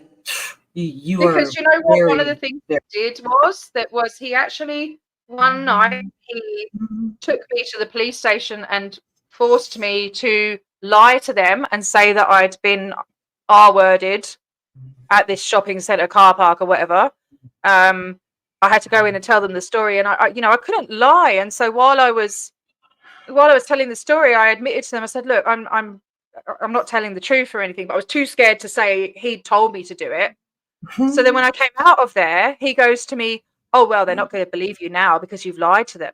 You know, so it was a clever way of him stopping me from going to the police, you know. No, and it just sort of, even though after I'd gone and everything, I'd left him, I don't report it sooner. I guess I was just scared, or I just wanted to forget about it or whatever. But yeah, seeing people, you know, continuing to fight. You're worried about the victim shaming. You're also worried about not being believed, not being heard. Yes. That's one of the big things that I work with. Yeah. So I don't think, you know, I went to Australia and ran away from everything, and I still get very triggered when I go over there to the UK. And I just thought, no. Oh, that's what. Do you know what else? I have to say this bit because it's so cool. Sorry. Right. So remember Wayne, right? Yes. So when I was in October, and it was the day before I was going to the police station to report it, right? I'm in Tesco's, which is the big supermarket in the UK. And I do my shopping, and I'm at the checkout, and I'm thinking my bags and everything, putting all the shopping in my bag, and I look down at the end of the checkout, and I see these beautiful blue eyes, those crystal blue eyes. And I was like, and you're talking 23 years later. Yes. And I'm like, but it's a bald head, and I'm like, I know those eyes. I know those eyes. And I was like, could that be Wayne? And I haven't seen him for 23 years. So I go outside, and I follow. And luckily he sits down on a bench outside, and I go over to him and I say, Wayne, is that you? And he didn't recognize me because, like I said, I put on a lot of weight and I was always really skinny. And he's like, yeah. And I go, and my name back then was Tez. So I go, it's Tez. It's like, no way, you know. And so I sat there with him for an hour and a half, like all my bloody stuff's defrosting, my shopping. And I sat there with him and I told him, I said, I'm reporting Roy. And he was like, oh my God. I said, will you be a witness for me? Will you be a witness? Because he'd witnessed stuff. He'd obviously seen injuries, like, because he used to put cigarettes out on me. He'd seen the scars from that, you know, the black eyes and stuff like that. And so, yeah, the police have contacted him as well. So it's like, but yeah, I'll never forget those blue eyes, man. Like, they were just, you know, unfortunately, he's got a missus now. So, but yeah. T, I'm so joking. what you've seen, no, but what you've seen is, But okay, it was so like you've seen fate, you know, it full was meant circle. to be. Do you know how Yeah, many it times wasn't- I've been in that supermarket every year when I go over? My mum lives really near it, and I've been in that supermarket so many times. The day before I go to report it, old Blue Eyes comes along. Crazy, hey? But look where So, you're at yeah. now. So I want to say this. I want to say, you when you came into my life, it was you know, it was on probably one of the worst days of your life, you know, emotionally, like when we actually sat and talked. And I want to say thank you for trusting me with that. No, thank you for listening. You know, And you trusted me, and you were there, and I was very honored to be a part of that, to just help you on your Aw. journey. I'm And honoured to then- be on your channel, but not on your channel, but on your channel. I'm very Yeah, but honoured. I want to get a part 2 with you on the after. I have so many questions I'm not going to be able to ask them right now. So, Yeah, no, I would love to. Yeah. I'd love to. You I- sharing that story made me check. In the US, we have a thing called VineLink where you No. can check. yes, when someone gets out of prison or Or, jail, yeah, they, it should be you get the notified. victims get notified. Okay. Mind Oh, you, but he's he's on. in jail till March 28th. Okay. Mine's back locked up again. He's on bail until the 5th of February. Merry Christmas. My abuser. to- Yeah. I'm sorry he's on bail, but Mm-hmm. that Merry Christmas to me right there. Yeah. You Awesome. saying that made me actually think to check. I hadn't checked. in a See, while. Oh, cool. every little thing inspires somebody, sweetheart. You are so Yeah. worth it. You're just so worth it. Thanks, Patty. It's all good. I'm done for now. I have to go and put my son to bed. He's such a Is sweet baby. there any starred comments or questions that you want me to answer? We didn't do any. Look, we're not doing that right now. No, everybody here, they've been here. What I want to do, is it okay Yeah. with you if Almost we make 3 a plan hours. for? Yes, and I'm taking 3 hours of Christmas. I'm so like. Oh no, it's fine. But you know what? As honey. well, I have learned I have to stop saying sorry. Yes, Yeah, you do. like people don't need to say sorry as much, you know. And I think it's a British thing as well. We over apologize. No, it's an American thing no. too. No, No, it's an American thing too, because I Like, say I'm no, sorry it's about a everything from people my thing, trauma. honey. It's a It's people my thing. trauma that makes me say that. It's a I love people you thing. too, Journey. Bernie, you know I love you. Do you like it? Yeah. Oh, she's Oh. gorgeous. I love her a You lot. I see love her so my much. my contact info. Yeah. Okay. Yes, I don't even. Am I following your channel? What's your channel link? Okay, I think they're I the am. village. We're part of like it's a village that And everybody has their I own think individual Nisha finally channels. added me. Yes, and T, you would fit like right in here. It's just helping others. I'm sure I'm sure I'll be on yours already. I must be. But I haven't seen your intro before, which is epic. Well, I love it. I've subscribed to yours, so you'll get the notification. Either way. Okay, cool. Love you all so Um, much. But Thank you for being here. we'll give you my direct info. Yes, and we hang out and we have fun and we help each other. It takes a village. Yeah. Yeah. And we have a soft space to land, especially with Mental Health Matters. We have that soft space to land for people that are coming out of Scientology, out of the high control groups, out of just abusive relationships, or maybe just wants to help. And they come and make it a safe space for people. And that's what we want. Yeah. Thanks, Bobby. I love you, sweets. And it's so important. It's been very valuable to me. And yeah, I would And love we to be in also ran a a 24-hour stream on Thanksgiving so that no one would Oh, be that was alone on amazing, Thanksgiving. yeah. That was them. And That was all them. we haven't We been just use my invited channel. anywhere. Yeah. We're doing the same We thing haven't for been And Christmas. we're invited doing anywhere. it for Christmas. Yeah, well, we haven't been invited anywhere yet, so I might have to help out with that. I've got That would be great. the 11 o'clock Yeah. time slot on Christmas Eve. Yeah, we all had these time slots, but then me and Misha just kind of got cluster effed all over the place because just everything was going wrong. Everybody, all the mods that have channels, everybody they picked up, they went on their channel. We just used my StreamYard, but we went through everybody's channel. It was amazing. Nobody was alone. And I was lurking for Brian a lot of it. said it was fun. Yeah. Yeah. We were playing games on, I mean, just having fun. Yeah, no, yeah, I have. Yeah, I was just reading that one. He doesn't even want to leave the house. Like most of the time, he doesn't even want to get out of bed. It's that bad, you know. Okay. And is Um, his mom doing it? Is his mom better? That's it. I want to be better for him, you know. And Yeah. at the moment, like the putting on weight thing, I am an emotional eater. I comfort eat. I love cakes. I've got cakes I'm here just gonna now. get me but some they're- Irish cream cake right now. they're I'm free, starving. though. But yeah, I've managed to get him out for a couple of walks because he does. Y'all went to You like- y'all went to one of my favorite places. After Yeah. you were on your way home. Y'all vacations. Yeah, he likes looking at the stars. So there's actually an observatory in Perth, so I might try and take him to that, or I don't know. Yeah, but where did y'all go right before you come back? Do what? Why- Sorry. Dad. Where did y'all go right before you came back from your dad's from the service and all that? You and Jake. Y'all were having you got sick, but you were having so much fun. Yeah, we did. Yeah, I don't know. You We did. didn't really. Well, I was sick in Bali. You were was there sick for- in Bali, but I was there for Bali is 4 Bali days is and I was in Bali. Damn it, she was there. It was crazy. Yeah. One day Yeah, I will yeah. make it overseas. One day. That's what I said. I'm going. And I will eat my way across Thailand. Thank you, Journey. Do it. Journey's exactly right. And You so are are you. So are you, Journey. So are you. Oh, Journey is an incredible superhuman too. Yeah. You all are in our own That's ways. what makes us who we are, y'all. That's what makes Yeah, us that's who what I'm we going to do, are. Matt. Yeah.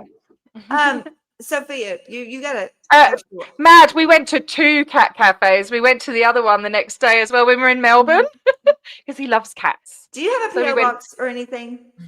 No. Or an I don't. Amazon wish list or anything like that? I've got an Amazon, but it's not really. I don't think I've got anything on it Oh. because I. Yeah. Just Since for he him? likes video games, does he do PC or a Yeah. console? His iPad. He's obsessed with his iPad. I bought him a PC. I got him like that's what I'm using now because I got one like Oh. somebody made one on Facebook for like $300. It's what I got him for Christmas, and he You just should doesn't like it. look into He doesn't like a it. website called Humble Bundle, where they have a lot. Yeah, they have book bundles for ebooks, gaming bundles, and tech bundles like software and stuff. Yeah. And all the bundles go to different charities, and it's really discounted. And I mean, God, how many video games do we have alone from there? I mean, you can get like 5 He or just plays 6. Roblox. He just wants Roblox. Roblox all the time. But I'm just saying, I mean, even for you, for like the mental health books, I mean, I have over 150 mental health ebooks Yeah. from Humble Bundle. Yeah. Okay. I can't even read books at the moment. You know, I have to get audio books. He does love Roblox, Mad. Yeah, and I pay for Crunchyroll for him, so he watches all his favorite anime shows and stuff. But it's literally the only reason I ended up taking him to the cat cafe. Like I wouldn't do that normally. Is he doesn't want to leave the house. He doesn't want to. You know, and every time I like try and gently push him to, he will escalate. You know, he'll just escalate and have a meltdown. I can't push him too hard, and I'm not going to force him to do something he doesn't want to do. But while I had him out, you know, because he had to come to he wanted to come to the protest, and then while I have him out, I'm sort of making up for lost time, like getting him to do all this stuff. But we did have a lot of downtime in the hotel as well, and laid in bed and stuff like that, because I get peopled out very quickly. And I need my space, you know. I can't. He loves the stars. Very So can he. emotional. Yeah, the emotional hangover from that protesting was like it affected me for like, you know, I was still tired yesterday. You were exhausted yesterday on StreamYard. It was exhausted. I mean, we actually had all of that worked out, guys. last night, or my last night, and her this Yeah, morning. Rika, Crunchyroll was awesome. Yeah, I wanna be- and then all of a Then- sudden, Crystal had to come to the rescue. But there's a reason for that, and I see already 3 different things that's been said here there is a reason for. I don't have a doubt in my mind that I'm not going to have another issue with my StreamYard again. Oh That yeah. was the reason we Speaking were of, meant I to have plan a feeling here. I know what it is. I will call you in like an hour.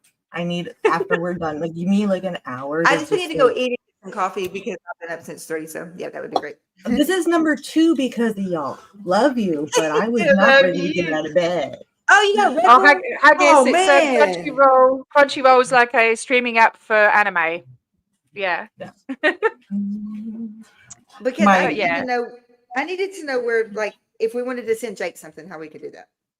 Oh, I mean, he all he want, like We'll he doesn't talk even want offline. anything. He didn't want to celebrate his birthday. He didn't want to He celebrate uses an Halloween. iPad, right? And he likes Roblox. He wants Robux all the time.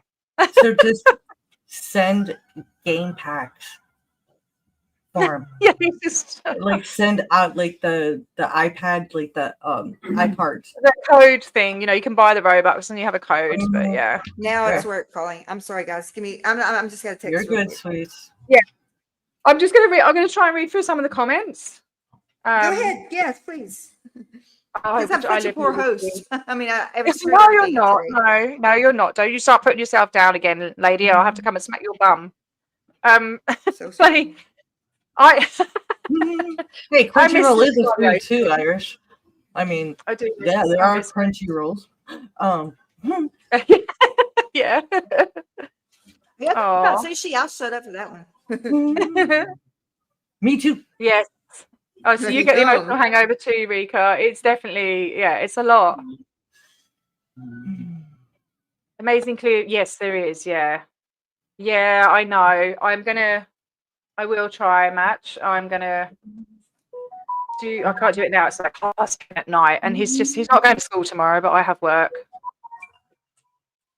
I hope he will be independent. You know, he still needs quite a bit of support at the moment, Joe. He's only 11, hun. Yeah.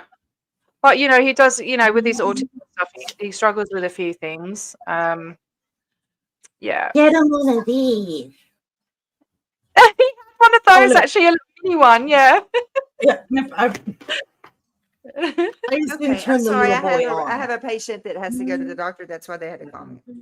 Oh, okay. Are you okay? Do you need to go? They look really cool. I can't drive. I mean, I can't drive. So Yes, they actually play together. Get him beat. that's cool. so neat. Look at that. Oh yeah, they play. You can comfort them. They're awesome. They're Hi, called Buzz. Felix. Keep her eyes. I'm with you tonight, I believe. This evening. All right. I'm going to try that after work tomorrow, Severe. Oh yeah, they're Yeah. actually yes. Kathy, thank you so much for her. I want her to. He's just 11. Give him and yourself some grace, sweethearts. See, you're doing a fantastic job. I think it's because before I had this 3-year spiral of isolation, I was really full on, you know, like Halloween, we would make a costume, we were doing things together. And we've kind of lately, since the puberty thing as well, he just wants to be left alone because he's feeling all these emotions. So we've kind of like separated, and it's almost like feeling separate lives.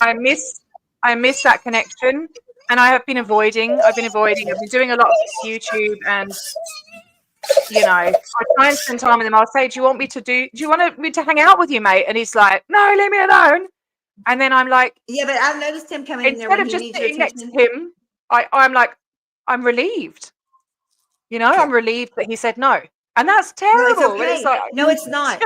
Autistic children sometimes do not want to be.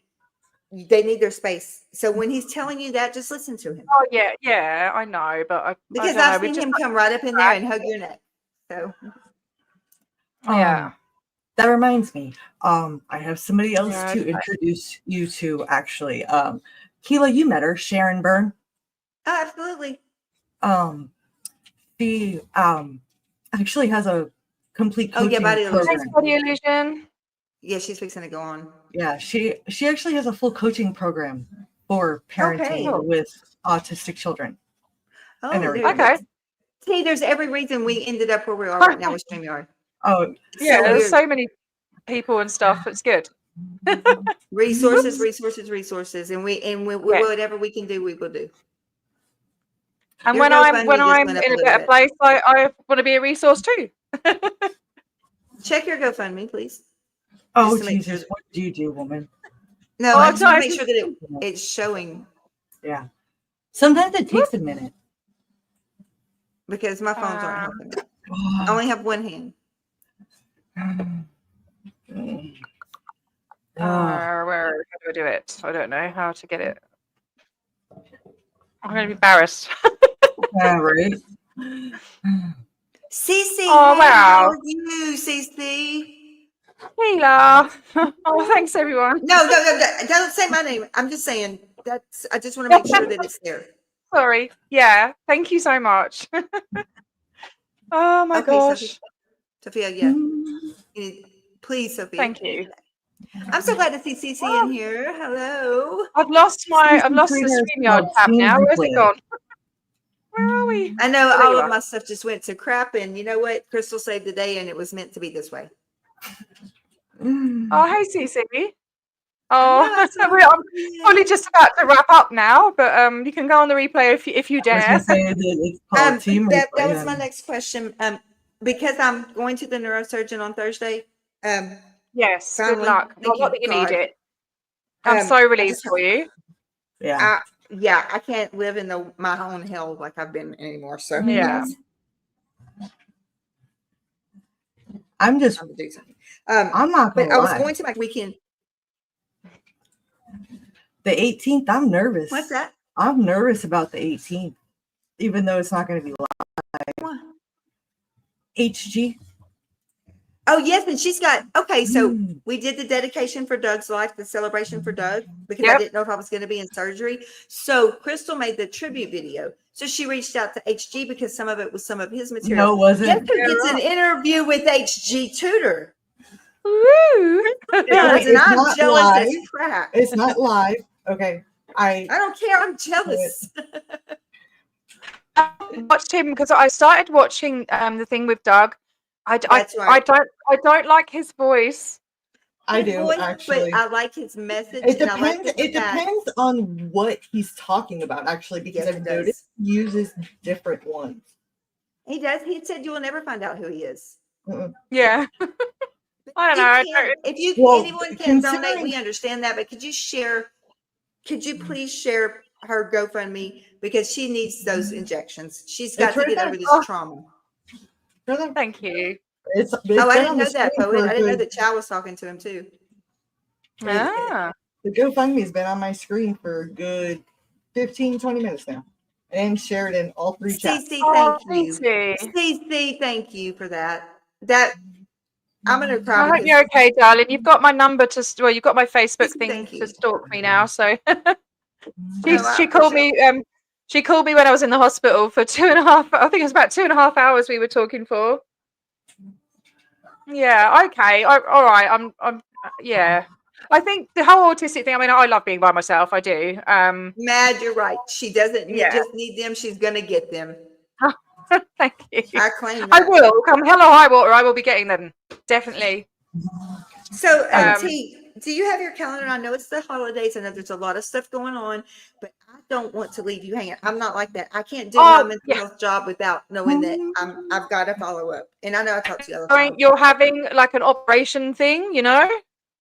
Yeah, I am. So like, hello.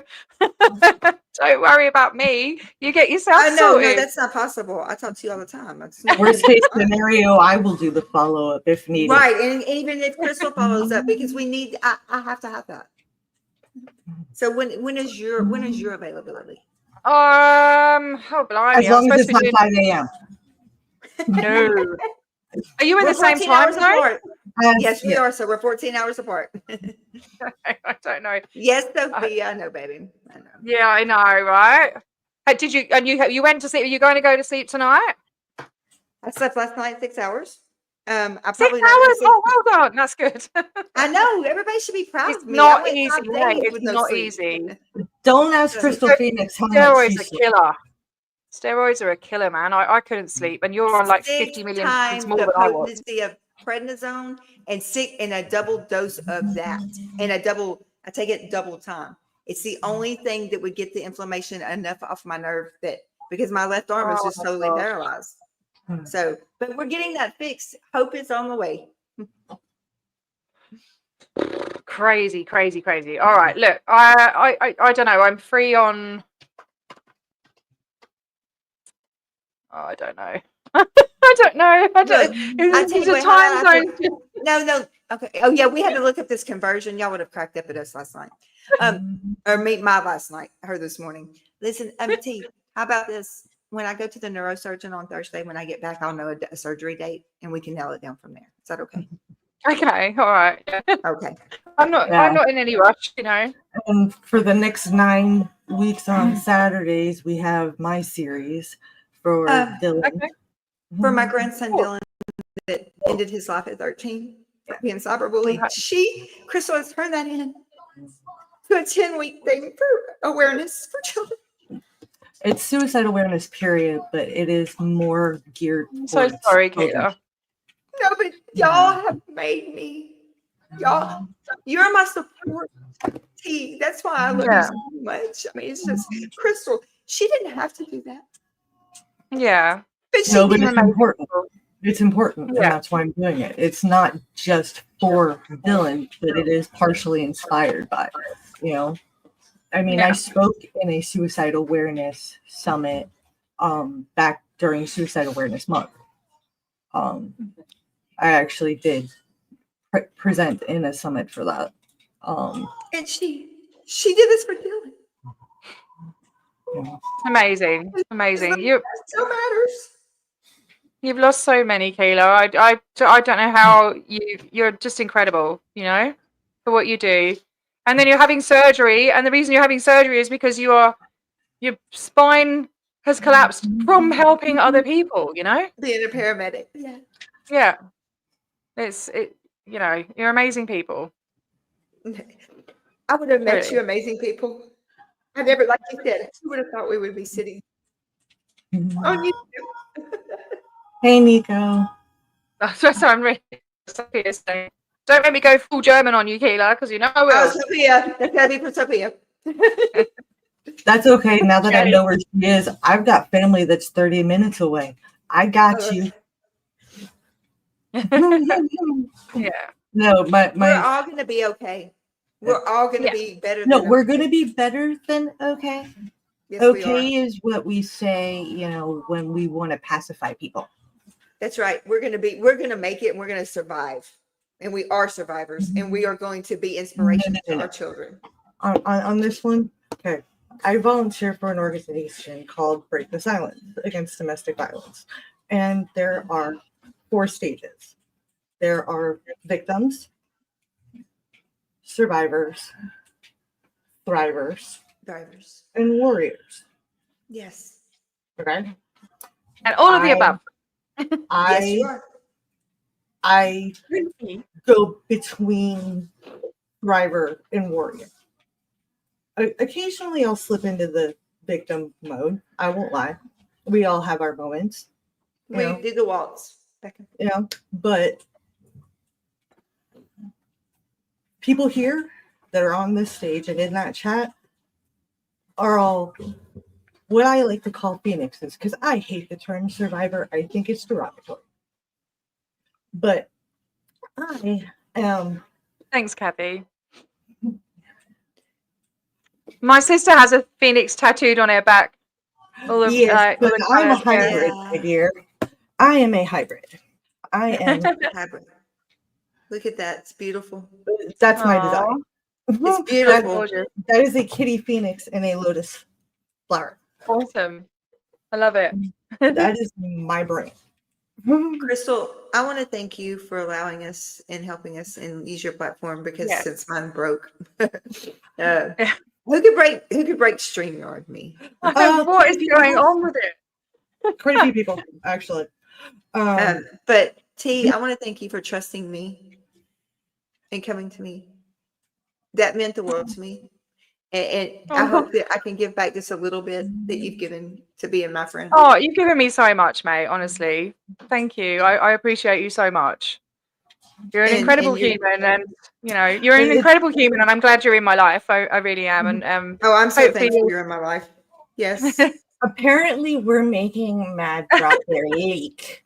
Like, as I read that, all I could hear was Jim Carrey as the Grinch in my head. That's my kitchen. To my hole. I've got to do that then because I was using Chrome. That have might be what was blocking me. I had the pleasure of meeting Mad Drop Bear at the protest. He was there. He's awesome. It was lovely to meet you and give you a hug. But Good I'm, egg. love you I'm guys. so grateful. I'm gonna call it. You too. I'm sorry, guys, but I really, really need to get to working. I've got to work. Because I Okay, Sophia wants to know, last question. Most importantly, T, do you feel some kind of relief yet? I do. It's been good. It's just really nice to have this, like, kind of, even though it's on horrible things, to have like this Well, bond with people, Cece. and yeah. Yes, I know. Cece, I tip for don't. I you don't younger do enough people. self-care. I it's don't do the enough self-care. feeling. It's the feeling. Spend of a being- bit of time each day to self-reflect and be grateful what we all have. If we can't get there, please know to ask for assistance with it. Cece, Yeah. I love you and I thank you for that. Yeah. I'm gonna let you two say Oh, your Mad. piece, and then I've got Okay, a thank you, last bit Crystal. of wisdom since it is technically my Yes, channel. see, I don't get to get the. So here's my last question. I always ask the last one, so I'll ask. Then I'm gonna let. Here's my question for you, T. You know, I always have one. So right now, if there's someone out there living under that control, and they can hear you, what would be your advice to them? Oh my gosh. That's hard. It is hard, but we can do Yeah. hard things. Ah. Just that you're worth more than this, and there is a way out. But I'm sure people said that to me, and I didn't listen. No, You've but gotta- if they're hearing you, say it. It's just Yeah. You're worthy. You're worthy, and you don't deserve this, and it isn't your fault. Because a lot of the time I was made to feel like it was my fault. That's a common thing. That's the gaslighting, isn't it? Yes. It is. Yeah. So and now you I only- want you you to only take get- those words, and I want you to turn them in and tell yourself that. Yeah. No, I do now. I used to have a lot of worthlessness, like feelings of but yeah, again, YouTube has helped me with that. You guys have helped me with that. So I'm forever grateful, and I hope that you guys are in my life for a long time. And I've never had Can't a get rid of friend. it. The longest friend I had was that friend that was the 7 years with that Yeah. girl that You was can't get rid of us. We love you. taking me out. She was taking me out as a wingman, to get guys, and then I was sort of obliged to sleep with their friends. Yeah. I was Cece like a says, I'm crazy here. girl. Lady Gaga has a quick course in this on her website. Oh, I got to check that out. Thank you, Cece. Awesome. I love Lady Gaga. She's a freaking legend. Yeah. Okay, so Crystal, we will let you have it. Okay. So one thing that I like to tell my clients, when I have paying ones, but basically people that I coach, is when you start your day, write down 3 things that you like about yourself. And one of them can be superficial. Okay. Looks wise. But not I'm a good mom. Okay. Well, in your case, actually, T, that is something that you need to remind yourself of. Yes, it Because is. you are a good mom. I find that hard to tell myself. Yeah. That's we can do hard things. I'm not done yet. I'm not done. Mhm. Okay. 3 things you're grateful for. And 3 things that you're looking forward to. Whether it be long term, like planning a vacation in the next year. Dinner with your son that night. Yeah. Alive in the next day. And do that every morning. That actually helps start your day on a positive note. Yeah. Get your son to do it too. Yeah, okay. It helps I do with- actually have a thing on the wall that says we went through it together and we thought of all the like things that are good about him, and he has that on the wall, like next to the TV to remind him. That's amazing. Yeah. start a brag board. Yes. There's nothing wrong with bragging about a win. I didn't have A a brag panic. board and a what are they making it? They make them every New Year's. Your dream board, or what is it? Vision Vision board. board. Vision board. A vision board, yeah. Yep, that's Okay. actually Yeah. that's actually part of the 12-week program I'm Yeah. on, is creating a vision board. That is in week 10. Yeah. But you know, brag about not having a panic attack that day. You know, going for Yeah. a walk, having a bottle of water instead of a Mountain Dew. Yeah. No. I'm pretty Any good with little- that. I'm quite anti-sugar, so but yeah. But I'm saying any little win Yeah. Yeah. to boost your self-confidence. Yeah. Yeah. Sing a song. Oh, I Right. sing a lot. Write a letter. I'm real Yeah. big with the I like the purge and burn method Okay. of healing. Basically, and it's even writing a letter to your younger self about the Yeah. things that are hurting, that you are hurting. Yeah. Write a letter to your abuser. Burn it. Release the energy, but get it. Burn Yeah. and release. That's why I call it a purge and burn. Yep. Yeah. You know, Yeah. just exactly. Everything starts with baby steps. You know, That take a first. bubble bath. I don't drink Monster.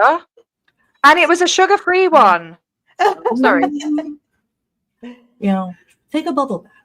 Play a game. Self-care. Self-care. Yeah. Yes, I do need to do more self-care. I do, absolutely. Yeah. Guilty as charged. Okay. When we get off of here, I'm not even gonna lie.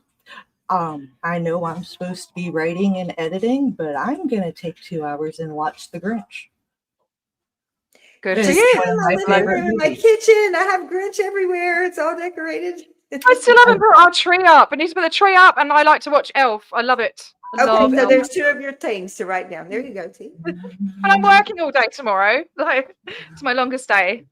Yeah, Yeah. sorry. Mad, that was a sugar-free. You will not see me drinking it See? and not one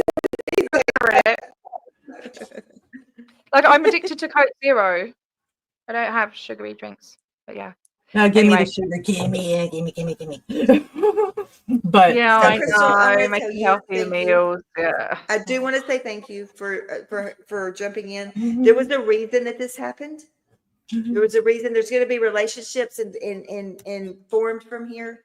There's going to be a lot of things happen from Thank you, just Hippie. that. And see, I think we ended up right where we needed to be. I hope so.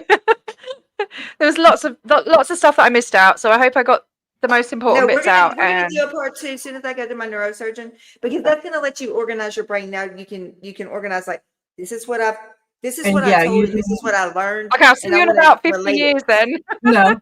Organize my brain. As long as you want. That's funny. But you got to take it all together. I And can- I think another one would be better to do that with. Okay, yeah. Honestly, I can probably pull this and get the transcript and send Yes. it to you. And Oh there my you God. go. Keela, you will have to remind me. Yes, ma'am, I will. Okay. Because my brain, That's why I have this paper and pen right here, because my brain doesn't work. my brain is on, I have to get chapters in, I have to get chapters edited and put in order. And I have to write myself for this anthology. Yeah. And all of that needs to be done and ready to go to my guru, Lonnie Ray, by Sunday morning so that it's ready for the 21st. So I'm so happy for you. Yeah. And I'm still trying to raise the 300 for Lonnie because I don't want to pay it out of pocket. But she basically guarantees international bestseller within 8 hours. Yeah, absolutely. I'm not even playing on that one. I've written in 3 anthologies with her, and we've every single one within 8 hours hit international bestseller. So This see, woman knows what she's doing. there's reasons we're all here.